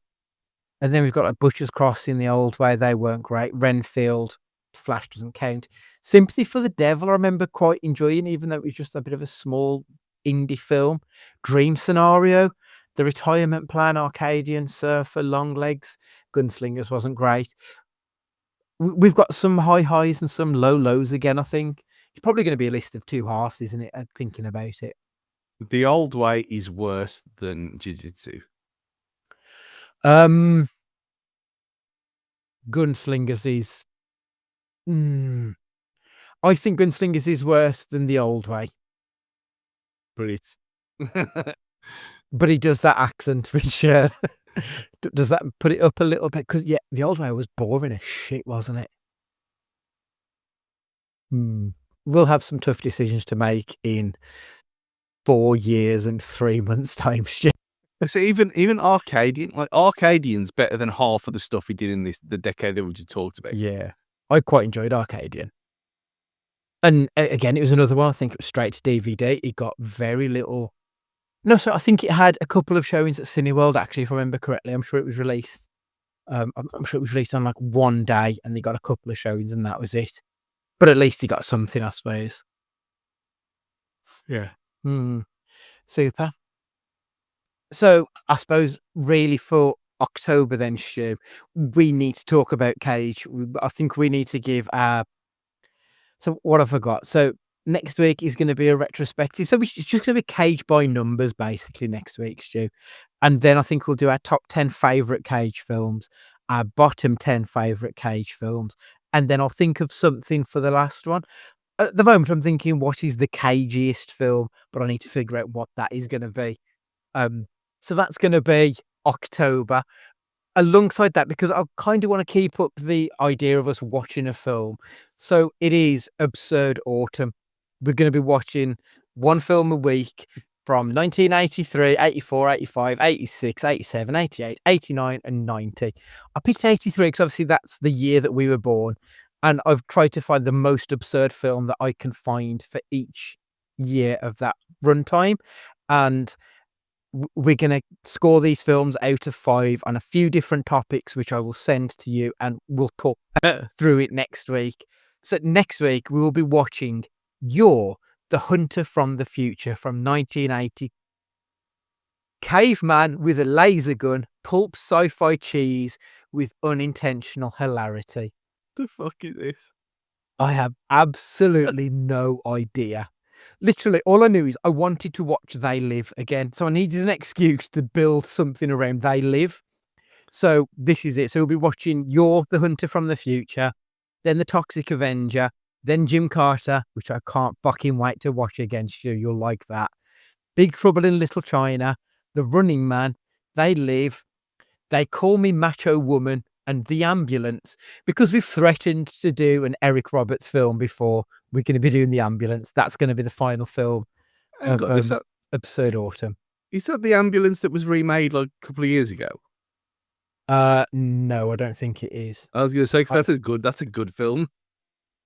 I need to watch that again. I didn't like it in the cinema, but I think it was the shaky cam thing made me feel a bit sick. Yeah. So I think I might need to give that another go.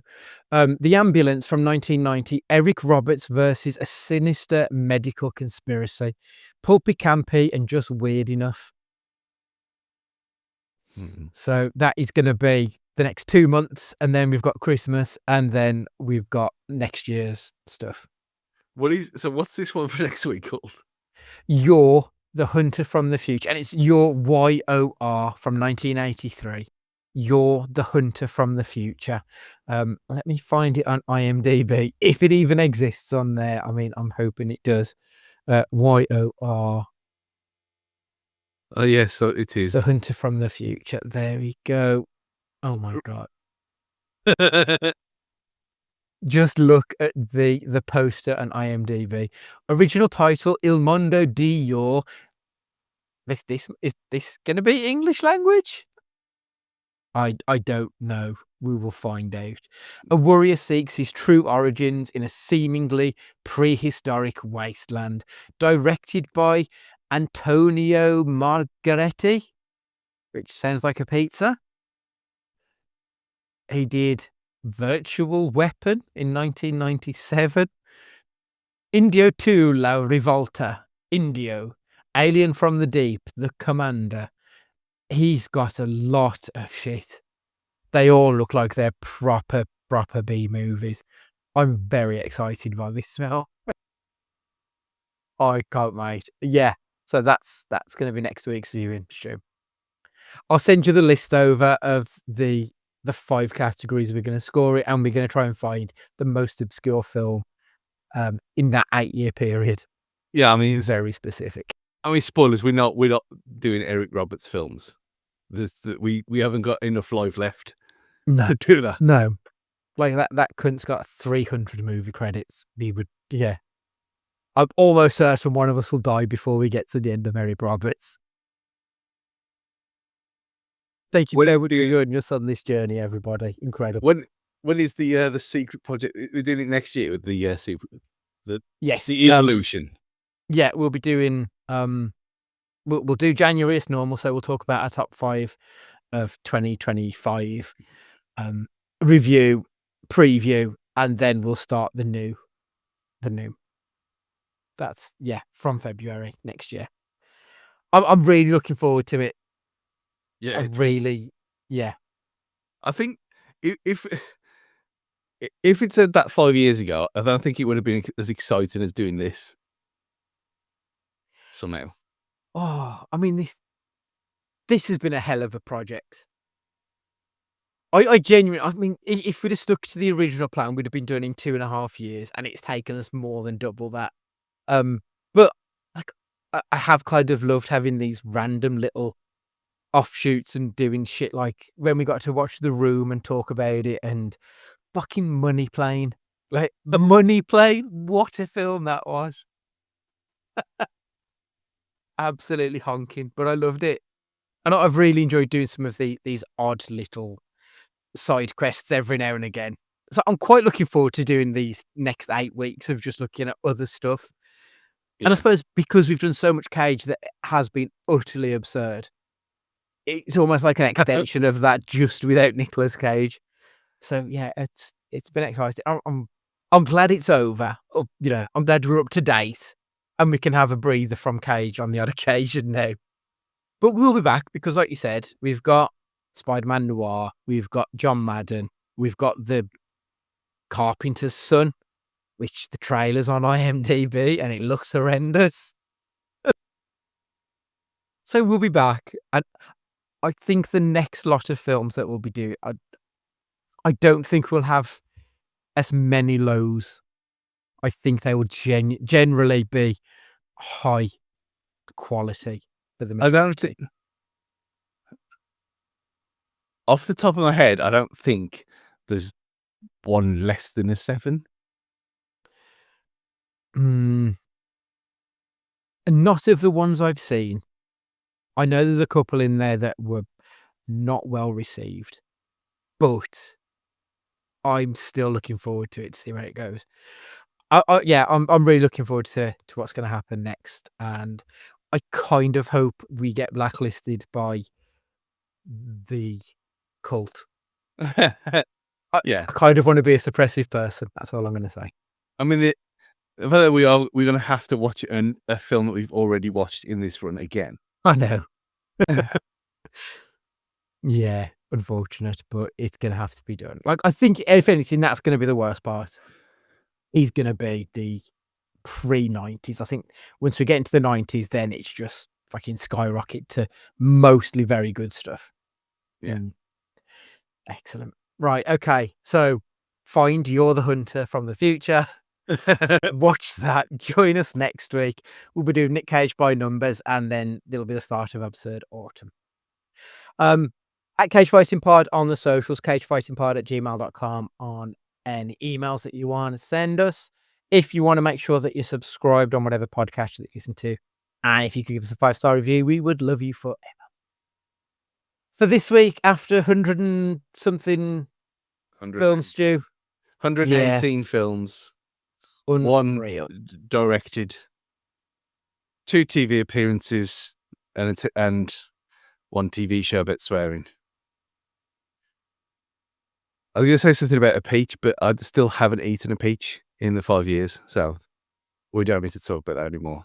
Thankfully, it's been fun. This is not stopping. So we're not going anywhere. This project is now over for now. That's it. It's just the Goodbye. evolution.